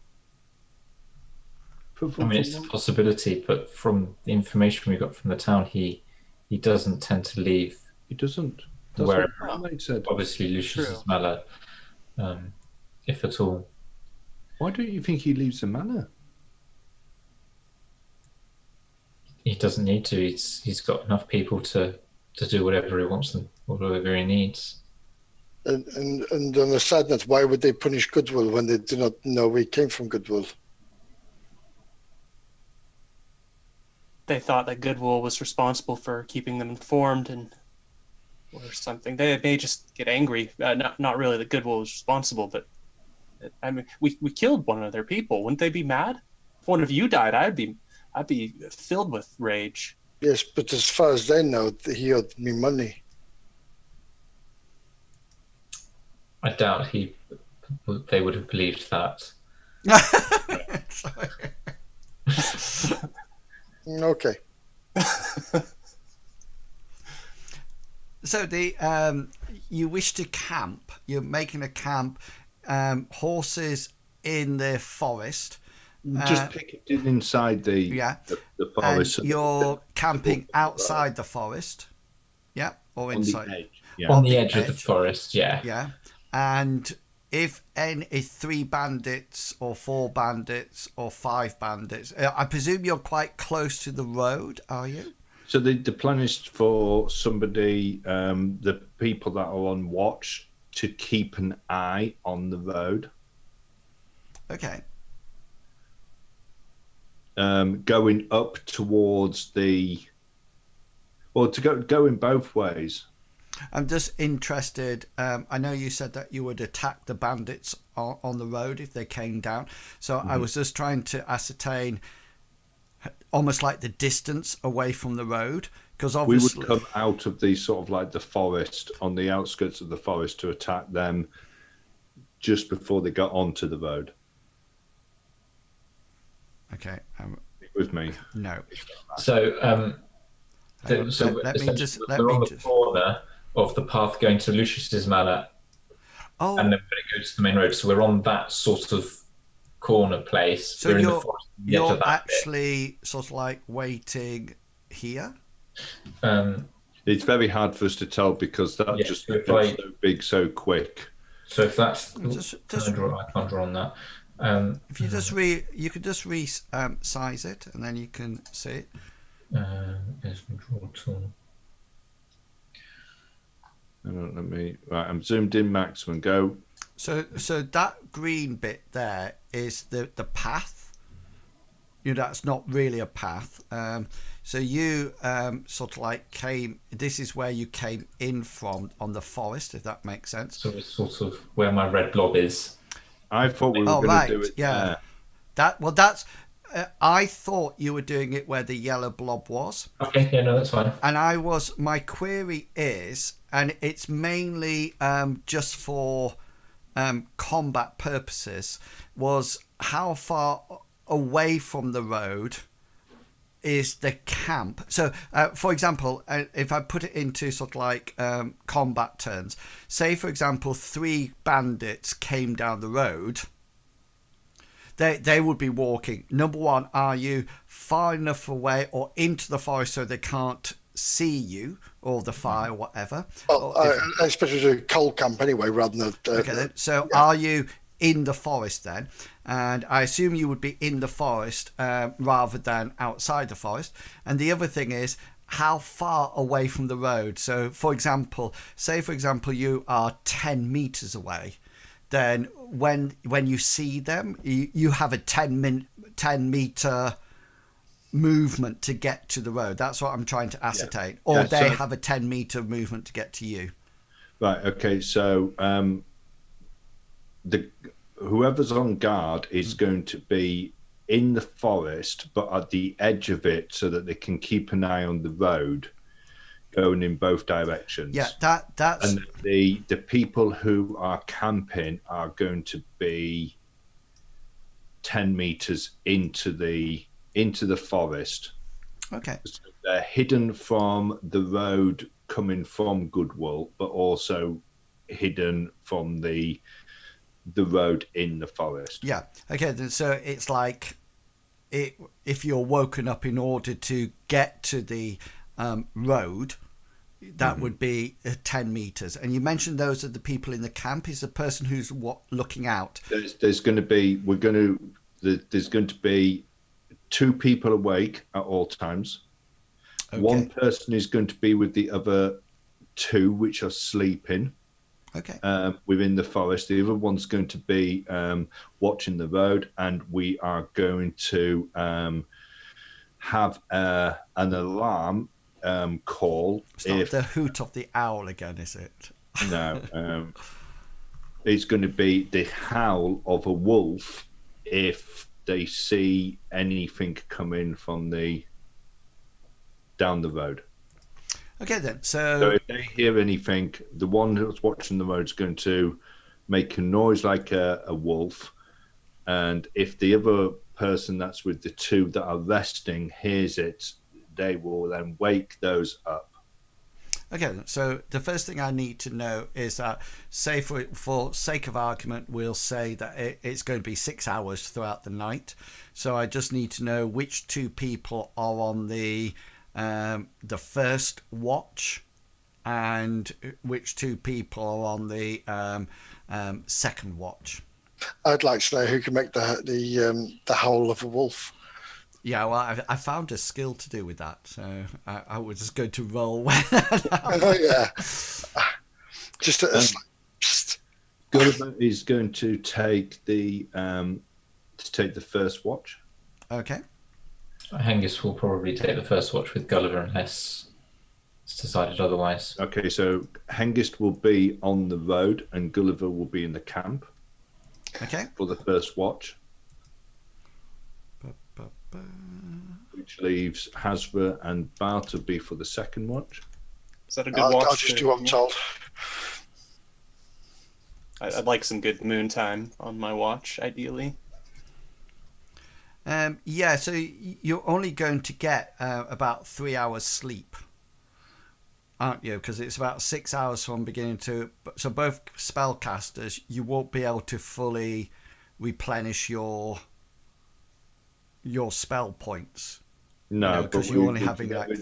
we can knock off our fatigue. You can definitely knock off your fatigue. That's not a problem. And you can probably get 1 or 2... magic points back during this time.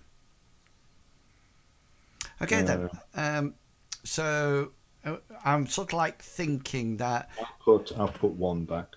Yeah, so I'm thinking that it'll probably be sometime. You'll probably turn in Bartleby and Hazra. You'll probably turn in about 9:30, 10 o'clock ish, and then Gulliver and Hazra, Hengist, you'll sort of like go to 1 o'clock or 2 o'clock, and then the next ones will take over. So almost as predicted, Hengist, you don't even need to have a perception roll about this, because Hazra and Bartleby have just turned in. Gulliver, you're at the camp. Hengist, you're out and you can see the road.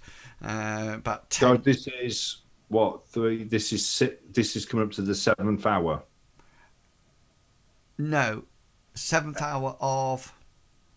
So of rest. Hengist and Gulliver were first. Yeah. So about 9 or 10 o'clock. You know, Bartleby and Hazra turn in. You know, and it's only about half an hour later that it's just say 10:15 or something like that. So Bartleby and Hazra have sort of like turned in, and Hengist sort of like has made his way closer to the road or the edge of the forest to see the road, and it's sort of like 10 meters away from it, of course, so he's not seen, and he can quite easily see, sort of like walking down the road. 3, what you assume at this distance, Hengist, are bandits. One of them is actually carrying what appears to be a lantern. It's not a torch, it's a lantern, and it's not particularly hooded or bullseyed or anything like that. They're walking quite confidently, and they seem to have their bucklers with them, and the 2 that are walking by, without holding the lantern, they appear to be unarmed at this distance. But you can remember from the tavern bit, the Lamb and Plough beforehand, that they were wearing sword or axes or scimitars. They are very confident with themselves, and they're sort of like almost like strutting down the road, laughing and joking and sort of like pushing each other now and again in that sort of like playful manner, and they're heading towards Goodwill. As soon as Hengist sees them, he will make the prearranged signal of the sound of howl of a wolf. Yeah, so just roll for me, please. Your a D100. I need to know what your power times 5 is. Power times 5, 25. Okay, yeah. So just roll your wolf call for me. Let's roll D100. Yeah, and you quite. You make Gulliver. You hear what you think is a wolf call. It sounds like a wolf, but almost like the cross between a wolf and a stranded dog or of some description. But as far as Gulliver's concerned, it's coming from the direction of where Hengist is on guard. Yeah. Okay. Yeah, so the bandits have now sort of like moved past this. So you saw them, and they're walking towards Goodwool, and you sort of like make this what you think is a howl of a wolf, and that comes out quite well, but not brilliantly. And the bandits they don't even seem to take any notice of it. You don't think they Hengist that they've even heard it. They just seem to be laughing. They are probably very confident. Yeah, Gulliver. So you hear this howl. Okay, so Gulliver's going to shake the people in the camp awake. He'll shake Hazra first, and then move on to Bartleby. Yeah, so you wake them up. That's absolutely fine. Is there anything that you want to do, Hengist, after you've done your wolf call? It's a pretty good wolf call. Thank you. He'd been practicing it in his head for quite a while. He's aware that they're moving towards the forest, so he's going to. They're moving. Yeah, they're moving. Not forest. I meant Goodwool. Sorry. Yeah. He's going to. Have they passed? They've gone past me, so Hengist is going to move out. He's not going to make a threatening action as yet, but he's going to move out, start, and sort of at an angle to follow them, so he meets them. So you're following them towards Goodwood. Well, so they're going towards Goodwool. He's going to walk at an angle so he can intercept them before they get there, if you know what I mean. So he's not walking onto the road and then behind them. He's walking diagonally towards them. Okay. With sword and shield ready. Okay then. So you head out sort of like, so they're coming this way and you started to come on a diagonal path. Yeah. From that. I'm just so you know, I'm just putting a map on for you so you can sort of like see where everything is. I just thought it might be helpful. I'm just going to grab your counters, your tokens. This one.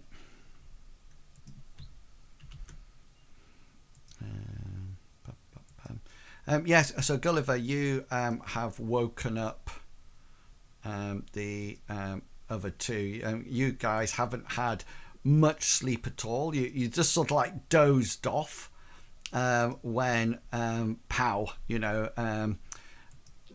Gulliver's waking you up. What would you like to do? Gulliver wants to head to where he, as quietly as he can, he wants to head towards where he left Hengist. Yeah, right. I just need to put the bandits on, and then we are ready. I can then transfer you across. I just know that when I put the bandits... Oh no, they've come across nicely. Boom. Right. Just bear with till I explain it. Can you all see it? Yeah. I probably am zoomed in too far. I don't have anybody. Right, I've got Hengist and I've got the bandits. The scale. Let me just set the scale so we know. Oh yeah, I've got me as well. Got you as well. Cool. Yeah, sorry, I wasn't zoomed out. So I think now this would be so if you measure from you to the bandits or you to the road, that's roughly 10 meters give or take. So you can see that the bandits are heading towards so this way is to Goodwool, sorry. You guys have just come to the edge of the forest down here. Yeah, can you see where you are? And you can see Hengist is sort of like going off on at an angle, almost like an intercept angle. Yeah, can you just roll for me, please, a perception roll? Everybody? No, just Hengist, because he's going cross country in the dark at the moment.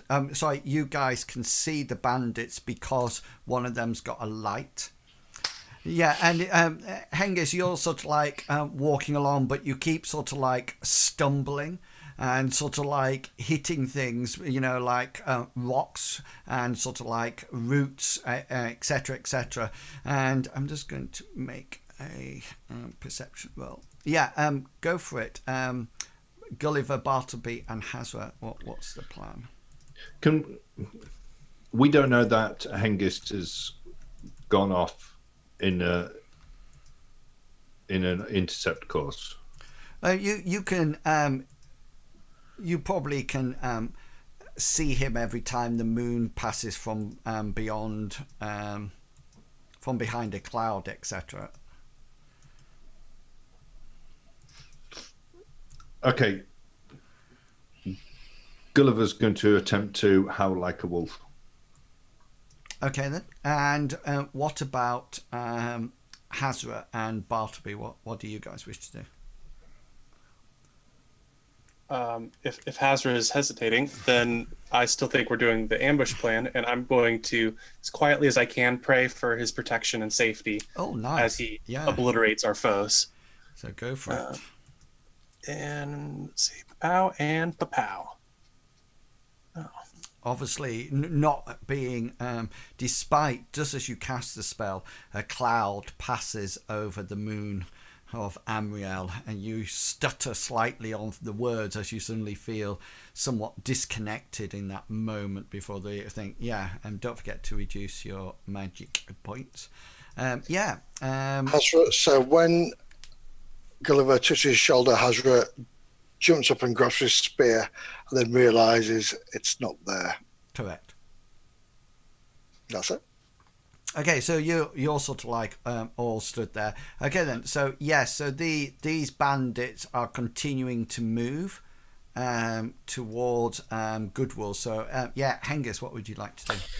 So Hengist, he wants to get to the bandits before they get to Goodwool, because he's thinking they're probably going to be making mischief in Goodwool and not being very kind to the people in Goodwool for failing to let them know that we were coming. Yeah. So he's going to increase it a run towards them. So he's going to aim sort of like for the middle chap.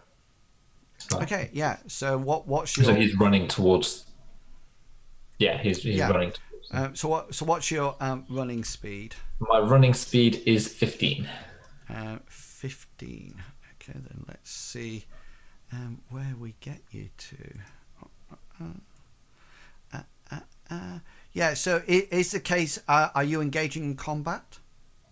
Yeah, he's going to be running to engage in contact, and as he gets sort of like halfway toward. 3/4 of the way towards them, if not spotted him, he's going to shout a challenge at them. Okay, yeah, so you get to about there and you shout a challenge to them.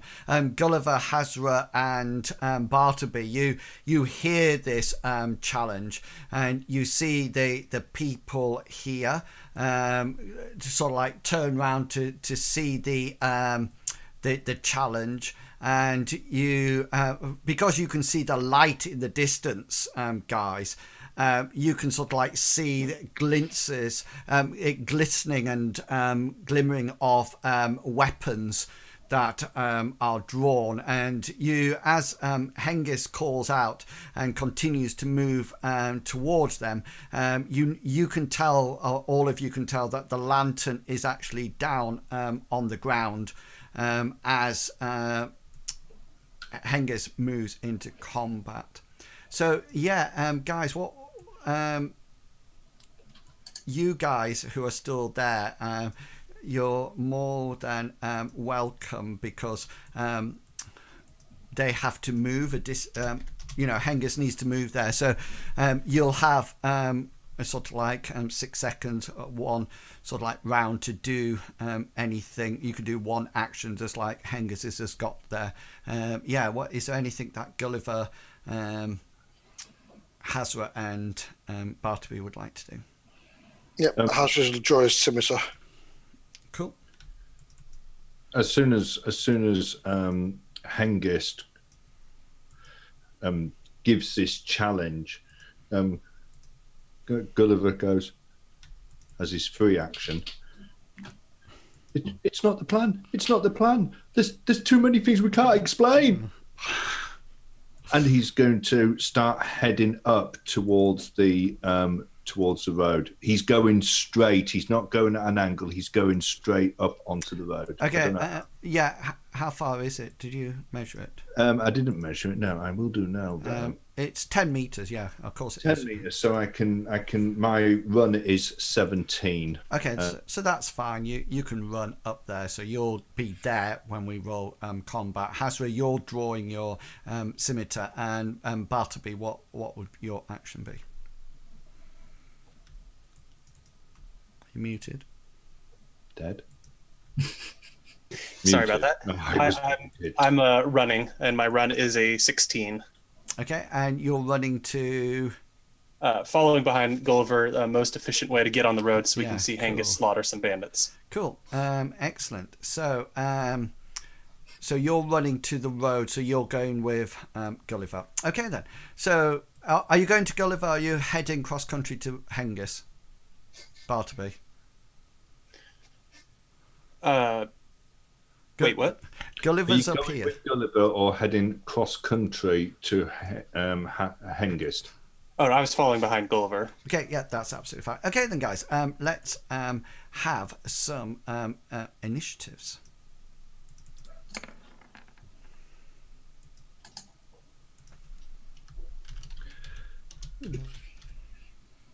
Hengist.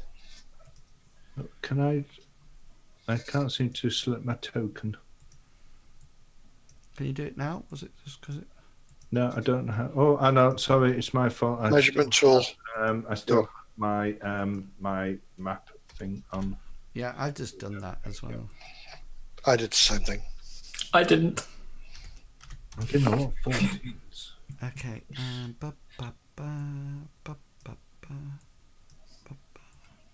Who has the biggest modifier between Bartleby and Gully? Gully. Me probably. Mine's 12. Mine's 9. Okay, yeah. So we are there.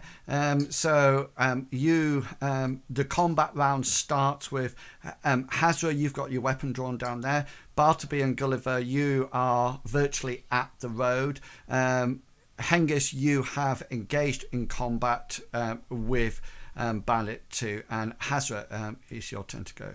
Right, I shall run to the road, which I should make in my run. Where Gulliver is? Yeah, onto the road itself. Though. Yeah, cool. Yeah, so you can move yourself up, and bandits at 6 o'clock.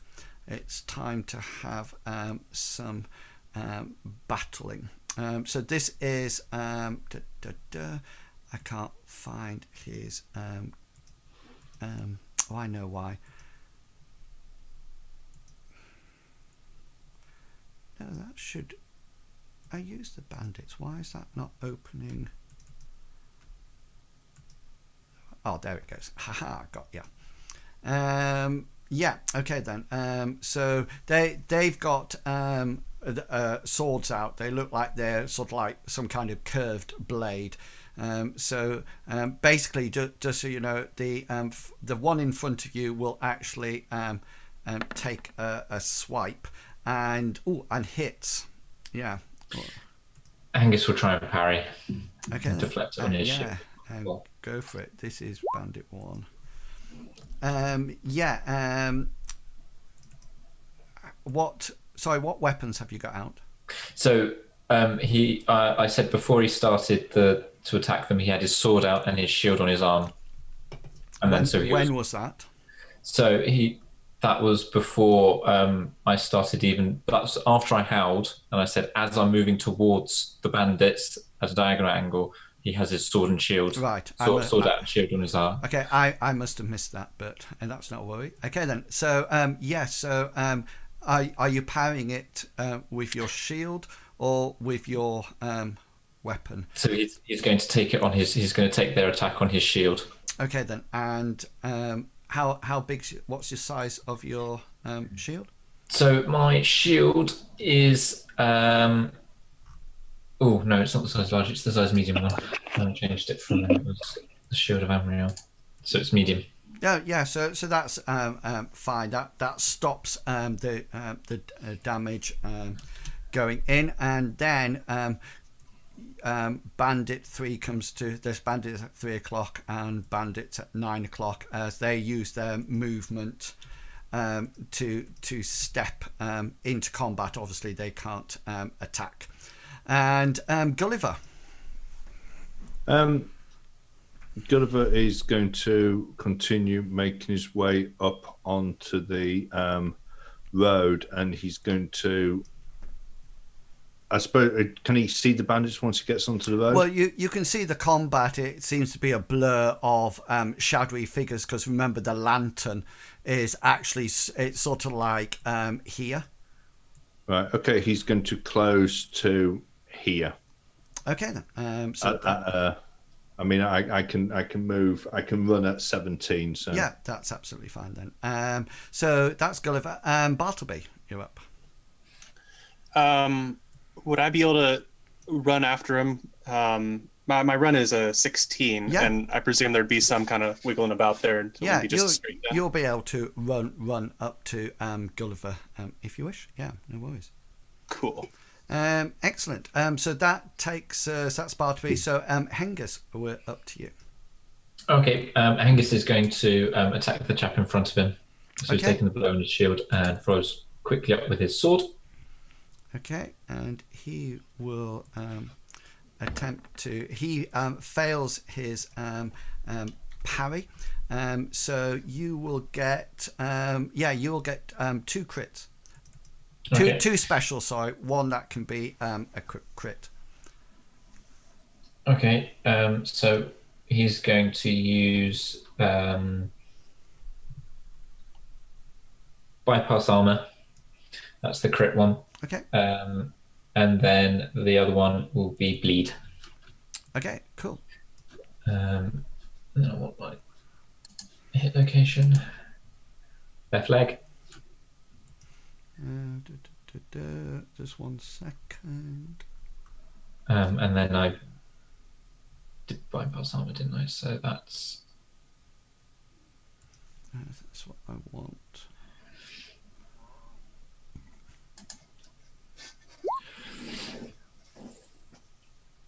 Yes. So 6 points in his which leg was it? Sorry. Left leg. Left leg. And it was a bypass armor and a bleed action. He will just so that'll come off at the end of this round. Hang on, I just need to.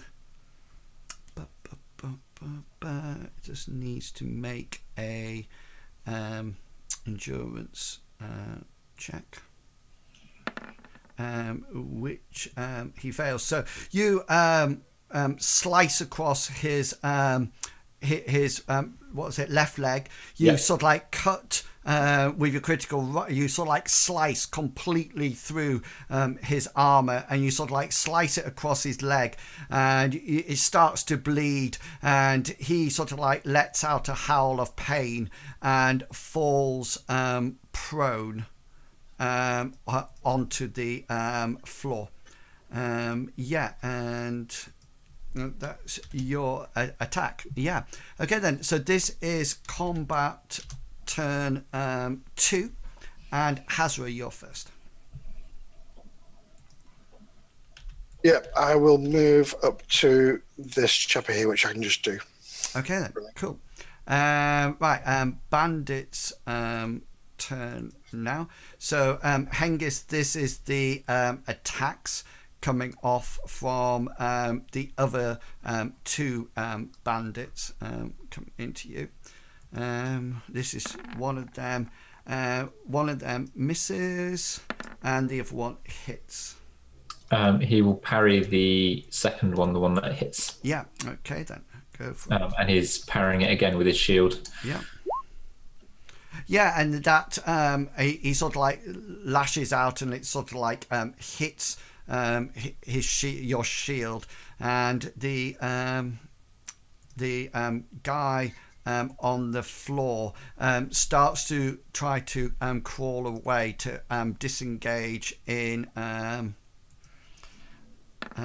thing. Yeah, he seems to be scampering on the floor trying to get away from the situation, but doesn't appear to be making any headway. Gulliver, you're up. Okay, so Gulliver, seeing the combat before him, holds out his hand, and in it a globe of spinning water starts to yes, nice.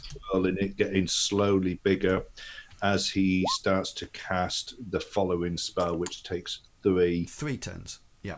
Three turns. So this would be turn 1 on this one. Excellent. And Bartleby. I have a spell I think I might be able to cast here, or a prayer, but I don't know the range, so I was going to just put it in here. My idea was to put like a hand-sized area of fire on the far bandit to distract him, perhaps. It's a folk magic, isn't it? Correct. Oh, and it says 60 meters. I reckon 60 meters the range. Let me just. No, I don't think so. I think it's 15. Yeah, so sure. If it's ranged, you can cast a distance up to your folk magic in meters. Oh, okay, then that is accurate. I was curious how they're calculating that, since it just says ranged in the book. But that is the prayer I'd like to cast for Amriel's blazing fury to distract the other bandit. Okay, yeah. And if that's allowed. Yeah, by all means. And there's my roll. Pow. Yeah. So the witch guard. You probably well 3 o'clock. Yeah, you probably can't see 3 o'clock because Hengist is in the way. That's fair. Could I do 9 o'clock? You could do 9 o'clock. You could probably see a bit of it round the corner of Hazra as he moves towards it. So you sort of like make this. It just ignites inorganic. Yeah. That's all I was hoping it might like put like a handprint of fire starting on like a cloak or any clothing they might have to distract. Okay, then. So you sort of like set it off, and it sort of like a burst of fire sort of like appears on his arm. And Hengist, you're next. Oh no, you don't have any actions, don't you? No. Okay then. So this be turn 3 for anybody who's still got actions. So Hazra, do you still have actions? I do. I will take a swing at the chappie who is back facing me. Okay, yeah, cool. Yeah, that's a hit. You will get a special, so I need special hit location damage. Yep, bypass armor. And location will be... Is bypass armor a normal or crit? I'm not sure. I'm not fine. Have a quick look. It's a crit. It's a crit. Sorry, in that case, I will do bleed. Okay, yeah. In fact, no, I will do circumvent parry. That's a crit. That's a crit. Oh, sorry. Yep, they can bleed in that case then. Okay, cool. Location is going to be 11. Yeah. Which is his chest. Yeah, do some damage for me.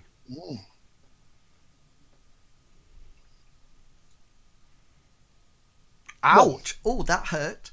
I just ran that 30 meters. Just to let you know that you sort of like hit him with your scimitar, but it doesn't actually penetrate any armor or anything. Yep. But it does mean that he's aware that you are there. So I'd like to. So what we're saying is he's run up behind him and given him a love tap. yeah, Yeah, so that's like, right. just like Yeah. on the shoulder. Gulliver, you'll be on S2, won't you? Well, indeed. Spells casting 2, and Bartleby, you don't have enough one, do you?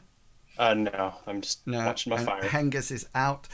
So that's it. We're going into round 2, and we're on to turn 1. Let me just remove all those. Okay then, and Hazra, you are first. I'll unmute myself first, and I will take a swipe again with this chopper here. Or not. Yeah, so that's a miss. So then bandits go next. The guy on the floor tries to get away and back off, but doesn't. He seems to be slipping on his own blood. Plus, just to let you know, his chances now are hard because of the bleed effect that has just gone off. And then the one has why are your characters so I'll just make it a little bit. There you go. So this is against this is bandit 3. This is an attack against you, Hazard. Oh no, sorry, wrong button. Which is a hit. I'll just take it. You just take it. Okay then. So this comes into your 19. Head. And just to let you know, this is coming up a short spear, but it's for their well, let me just check before I roll it, because I don't want to accidentally kill somebody. Taking a spear to the face. Oh yeah, so it just doesn't have the +1 on it, so I'll just roll a 1d8 and then it's fine. 3 points of damage to your head. Okay, and then this is bandit number 1. That's attacking you, Hengist, from the other side. Hits. Hengist is going to try and parry that one. Okay, go for it.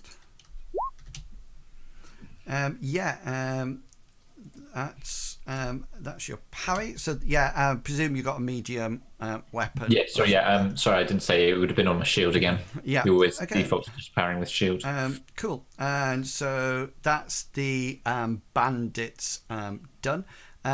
Gulliver, you're up next.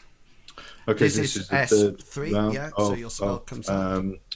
Of his spell, so the invocation comes off with a 23. Nice.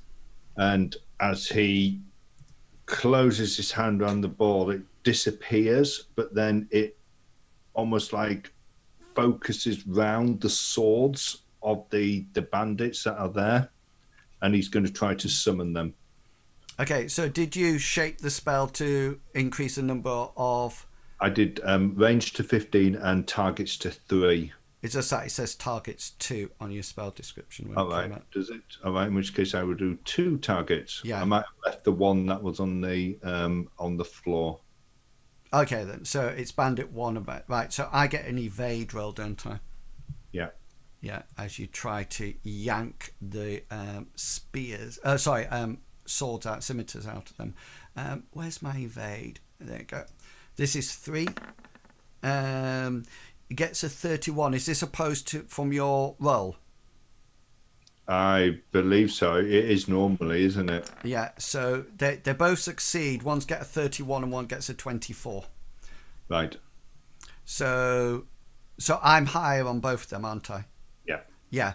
So you try to yank the swords out of the hands, but they sort of like see the water appearing round it and just sort of like pulls it out of them. But that does mean that they take an action for that, doesn't it?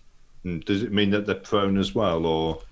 No, because it's not rolling out of the way. It's just sort of like yanking the gripping tight on the sword and pulling back. And then that's it. Yeah. I didn't know whether or not it was sort of like going away from them. They've had to dive to get it. Okay, then let me. No, I just wondered. I didn't know. Let me read the spell description. 1 second. You want me to link it again? No, I've got it here. I've got the actual rule book up, so I can have a. If it stops, there we go.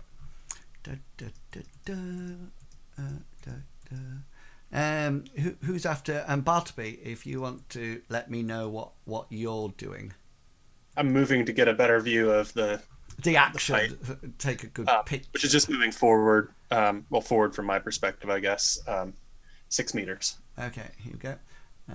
Brings, it's a sorcerer, magic up to 3 times it's usually directly. If the object is something that possessed by he may resist the magical theft by snatching it back or driving away. This spell is often used to call forth prepared equipment. It just says resist evade. Oh yes, I remember where it is now. It's in the spell description. It's not in the spell description. It's in the first bit. Are you just? Oh, you're just moving up. I'm just happy to do it. How? No, hang on. I'm there.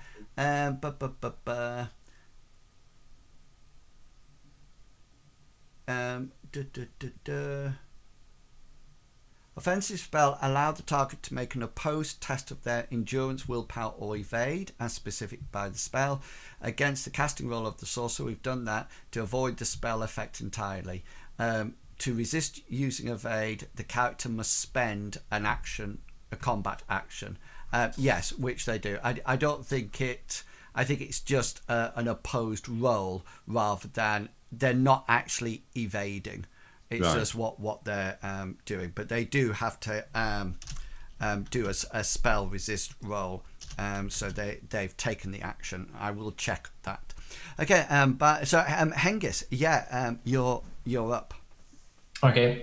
Hengist is going to take a nice attacking action against the bandit he's in combat with. So that's the one at 3 o'clock. Yeah. Cool. Go for it. Yep. He's going to use bleed as his combat special. Yeah. You want hit location, which is on its right arm. Yeah, that's cool. And then you want some damage. 7. So you slice through the arm of that. Let me just make my endurance roll against your. No, he fails against that endurance roll. So he drops his sword.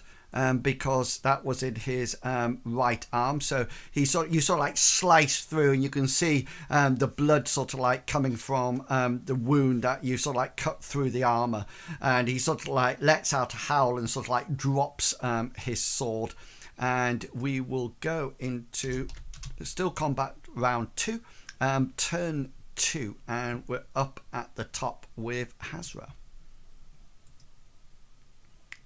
Yep. Again, I will be bracing myself and taking a swipe at this chap in front of me. Cool. Go for it. I'll do a little snarl from my teeth as I swipe. That's a hit. So I need special. I don't have any action points left, so I can't actually parry. So you need special location damage. Bleed, and location will be 11, which is going to be your chest again. Okay, so do some damage for me. Scimitar. 3. You find a little bit of a nick to go. You actually manage to get through the armor on this time, but you just sort of like do minimal damage. It's nothing sort of like major.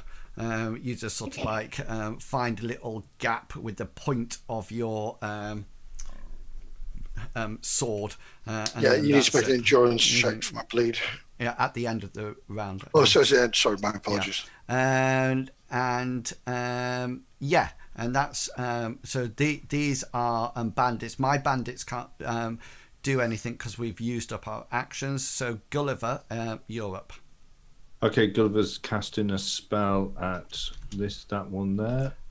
Which one that's in front of Bandit 3. Yeah, go for it. Yeah, he's going to point at it with his two fingers crossed, and you hear him say "Emmet" as he casts that spell. Endurance, isn't it? Yeah, and see if you go. I'm going to swap those round for 47. Okay, and here's his endurance roll. He fails it. So that'll put that'll give him a level of fatigue straight away, doesn't it? So, and then let me just come on, why are you not doing that? Bandit 3. That's right. This is Bandit 3, and he's got 1 level of fatigue going on. There's that. So that's Gulliver and 14. Bartleby, you're up next. I'm going to ready the club that I purchased in Lindo. Okay, cool. So you're readying your weapon. Yeah. And then that brings us to you, Hengist. Okay. Angus is going to continue to attack this bandit. Okay, then. So hit away. That's a hit. So I need special hit location damage. Special. Can't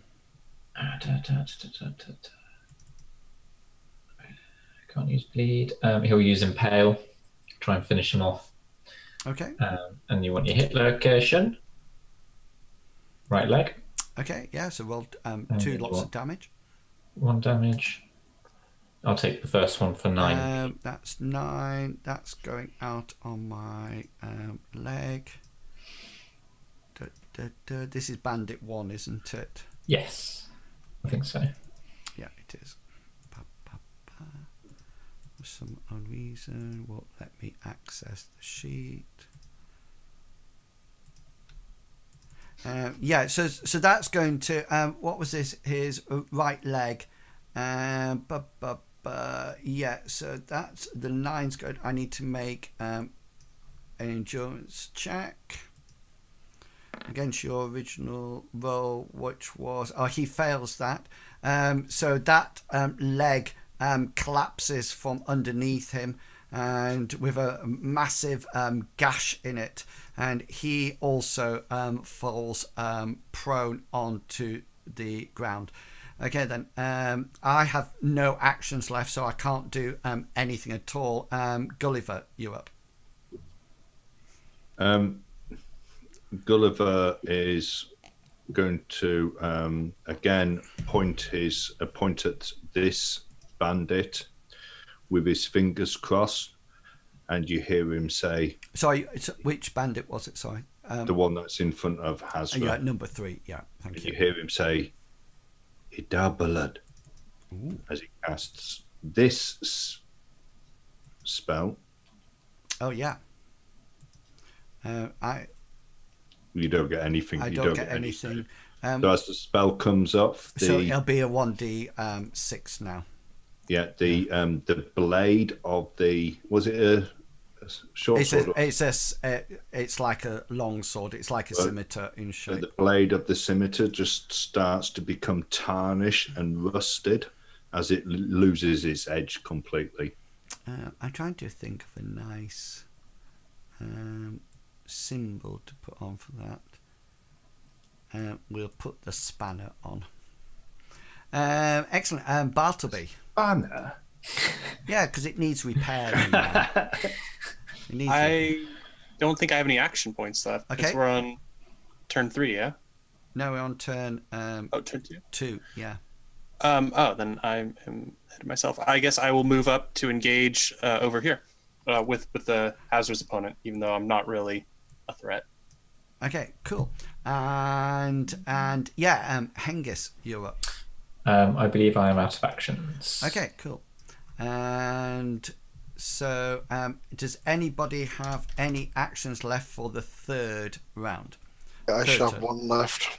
Okay. In which case, I will again have a slash at this chappie in front of me. Cool. Yep. So location again. Oh, do you want to do your bleed first, or? I do it at the end of the round. Oh, sorry. Right. Okay. Sorry. Yeah. My apologies. So again, location 4. Hang a minute. Oh, you have a special first, don't you? Special location Yep. damage. And I don't think. Do you roll a 1d20 for your damage? No. No, That's my location. There was 2 roll d20s. That's all. Oh, right. One hesitation then. Okay, so special first, please. Special. I would like to do.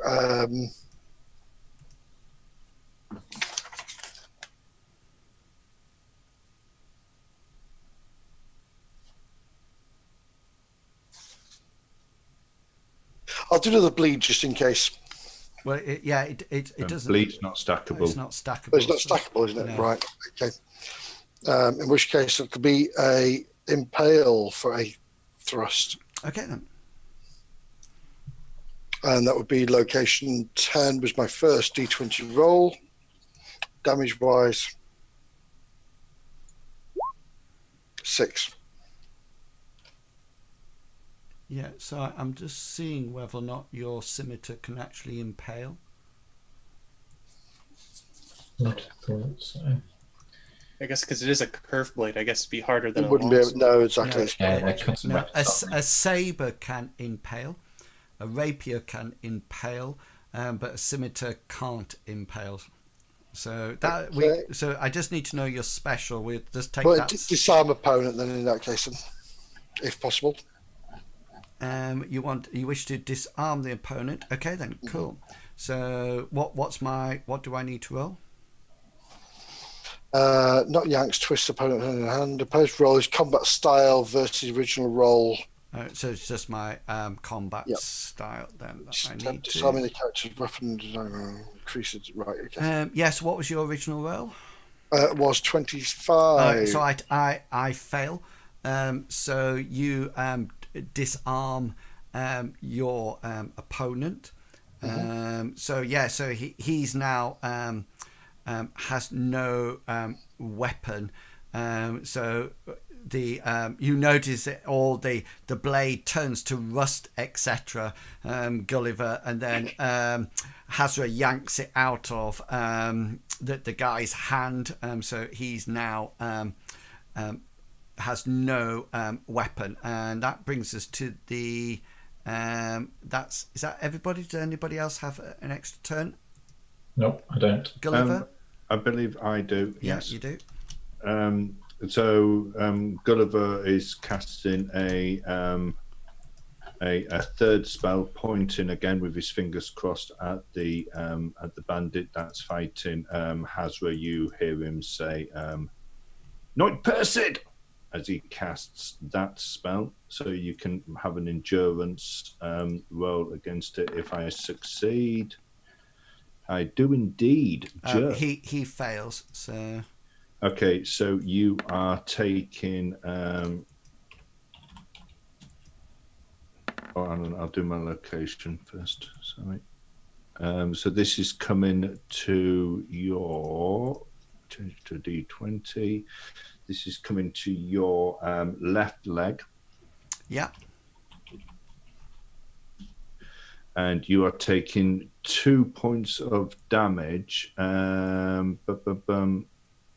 That's the. I think that's the leg that.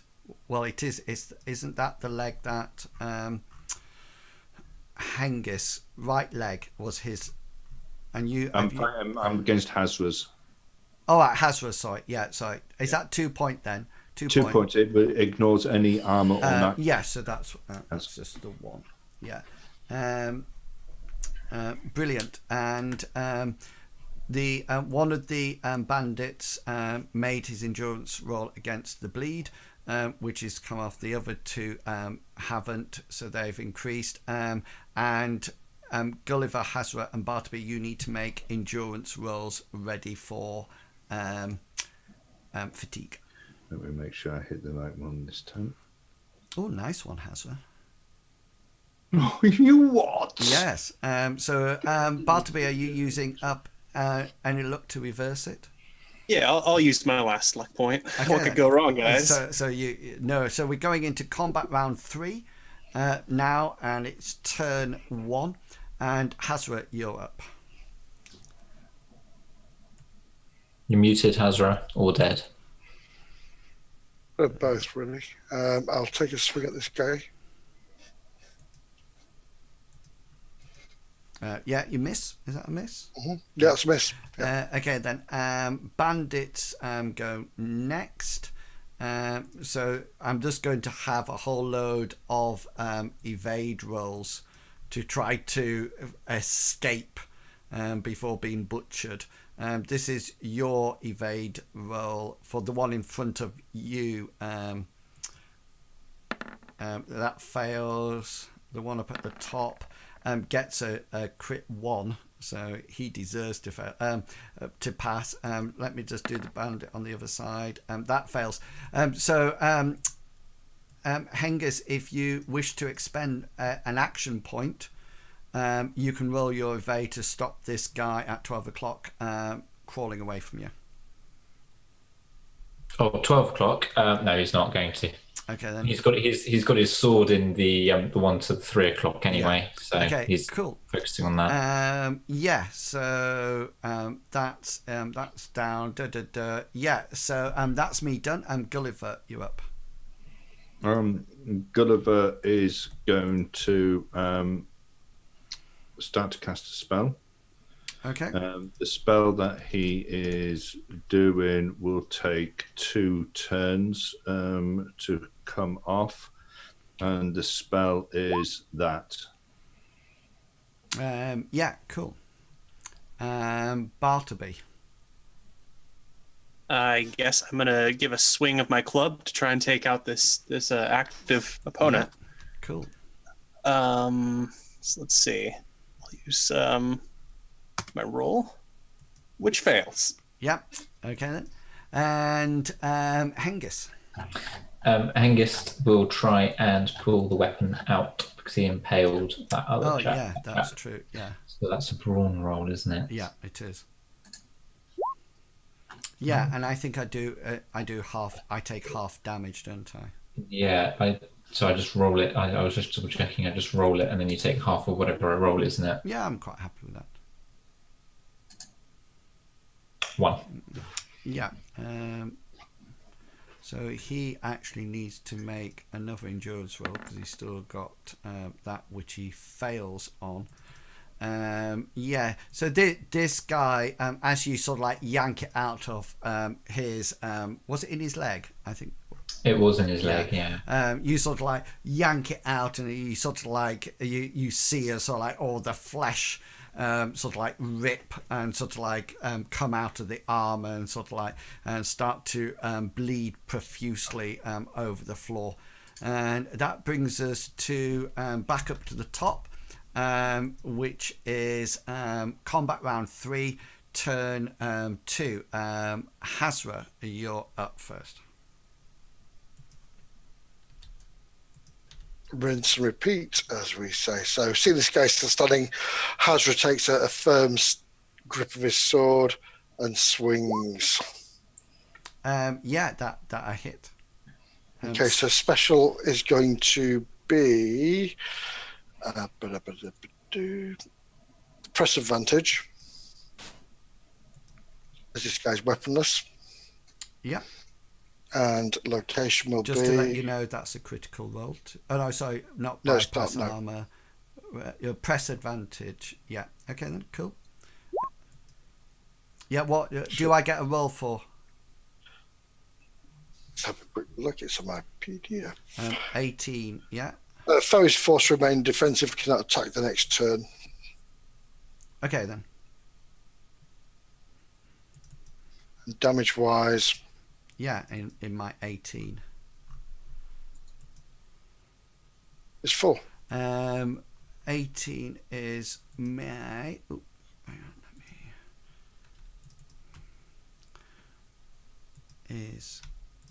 Come on, open up. Left arm. Yeah, left arm. So none of my character sheets are opening up on... Oh, it's there, that's why. Right, left arm. How many damage? 4. 4, 3. Yeah, so that goes down to that. Yeah, cool.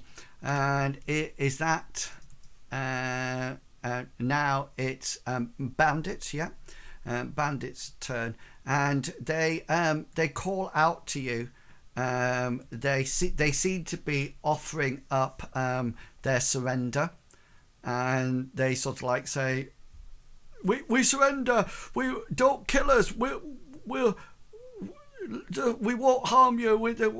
We surrender." And they sort of like the bandit in front of you sort of like drops to his knees, and the other two are sort of like on their knees and sort of like trying to crawl away, and they sort of like assume defensive surrendering poses. What would you like to do? Gulliver's holdfast spell will only come off if the bandit that was crawling away, the 12 o'clock one, continues to head out. Yeah, he's bleeding quite profusely in any case and losing blood, so he's not going anywhere. So basically, Bartleby, Hazra, and Hengist, you both have surrendering bandits at your feet, and Hazra. Sorry, that was on 16. Gulliver's done. And Bartleby, what's your action going to be? Well, I'm not going to kill somebody while they're surrendering, or even during combat. But it's a different story. So I'll look to Hengist and Hazra. Yeah. Okay then, and then Hengist, you're next. So the one up. So the one's unconscious, isn't he? So he'll the other chap drops it. I can't remember if the other bandits drops his weapon or not. This one is he did have a sword, but he's lost that, and this one lost his sword after Gulliver dual bladed it. And none of them have swords in their hands anymore. Okay, he will use his action to sheath his sword, and then turn around and say, "We accept your surrender." Okay, that's a free action. And Hazra, are you willing to accept that as well? I out of character completely. I'm confused because I thought we were going to take their armor and then go back into the camp. Is that the plan? Yes. Well, hang on. Yeah. So we're going to let these guys. So I'm assuming, therefore, you are not doing anything to the. No. I'd stop this guy. No, you can't say out of character. I presume we were just leaving these and then stab him. Okay. No, it's fine. So I'm on a different page to these guys. It's fine. Yeah. So that seems to be, because it's 10:15. I don't want to run over. So that seems to be a reasonable place to stop it for tonight. So just to remind you of the situation. So Bandit 1 in front of you, Hengist, is unconscious and bleeding.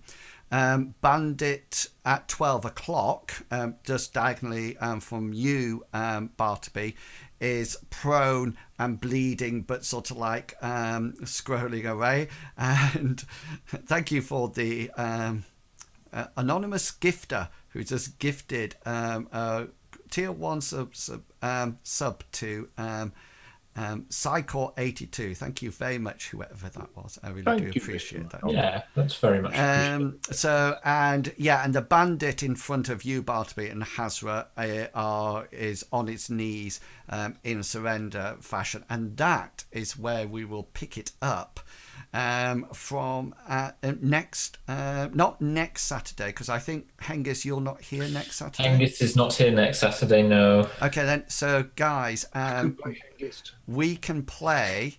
These are your options. We can either continue and somebody play Hengist, or I've got 2 other pre-made adventures that I can run using Mythras rules.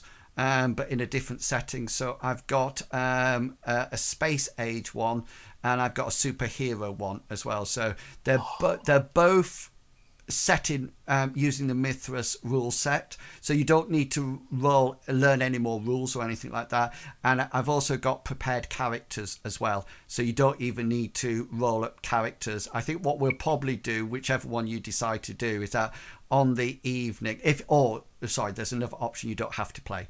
And then, so what I'll do is that I'll just put the characters into a game, and then you can just roll them, roll a d6 or something, and then that could be. So if people let me know, if you could let me know by sort of like tomorrow, that would be fantastic, because then I can work throughout the week reading up the adventures. So just to let you know the options again, it's either continue this, but somebody plays Hengist, not play at all and just take a week out, to play but play same rules but in a sci-fi adventure, or play the same rules and play in a superhero setting. So one of the nice things about Mythras is the way that it can just adapt. You can actually play, just out of interest, Call of Cthulhu with Mythras, really? Yes, because if you look on your character sheets, in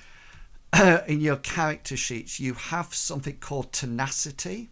And that doubles sanity, is it? And that doubles up as sanity. So I've actually played Mythras on Bill's in Bill's campaign, not streaming in his own, playing Call of Cthulhu basically, but your tenacity is actually your sanity roll on that. Can I try a question about the superhero and the space? Yeah, by all means. Are they single play sessions? Would we get it finished in one play session, or would it go over several? I'm not too sure actually, because I haven't read it, but I think it could be either something that we're a bit like Starfinder when we used to play Starfinder. We can dip in. And thank you very much to Jeanette, who goes by Uncanny Adventures, for her resubscription for 4 months in a row.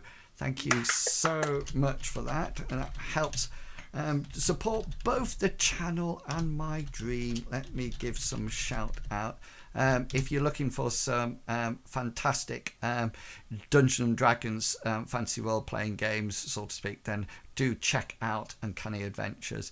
They have some really good games there, some really interesting and funny games. Absolutely fantastic, so do check them out. And thank you to that anonymous gifter who gave that to Psychor 82. So I hope you've enjoyed tonight. Please do remember that if you would like to know anything else about the rules, then you can nip along to my YouTube channel. By all means do. Thank you very much, Chucklewookers. Just subscribed. Did you not click the share how long? No, I didn't get a choice. All right. Well, we'll say for a long time. So thank you very much to Chucklewookers for subscribing as well. That means he can play next I think week. my Twitch baby's sort of like 4 years old now. And it does mean that you could play next week. 21 months. What's that thing hanging out of your ear, just out of interest, on the? Excuse me? on the next to your token? Oh, I don't know. I think it's just a bit of road gravel, isn't it? Yeah. Yeah. It could be. Attached to me. It's I could be eventually like you until I got a spear in the head. Yeah. Excellent. So thank you for coming along. We will be around next week if we decide to play, but every Saturday night, 7 o'clock GMT time. So I hope you've enjoyed tonight's session. Do go over and check out the YouTube videos if you're interested about how to play. And we will see you next week. Until then, it's goodbye from them. Goodbye. And it's good. And it's goodbye. Bye. Yeah, see you all later, guys. See ya. Bye. Bye. And ending. And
this video is sponsored by the Design Mechanism, the makers of Mythras.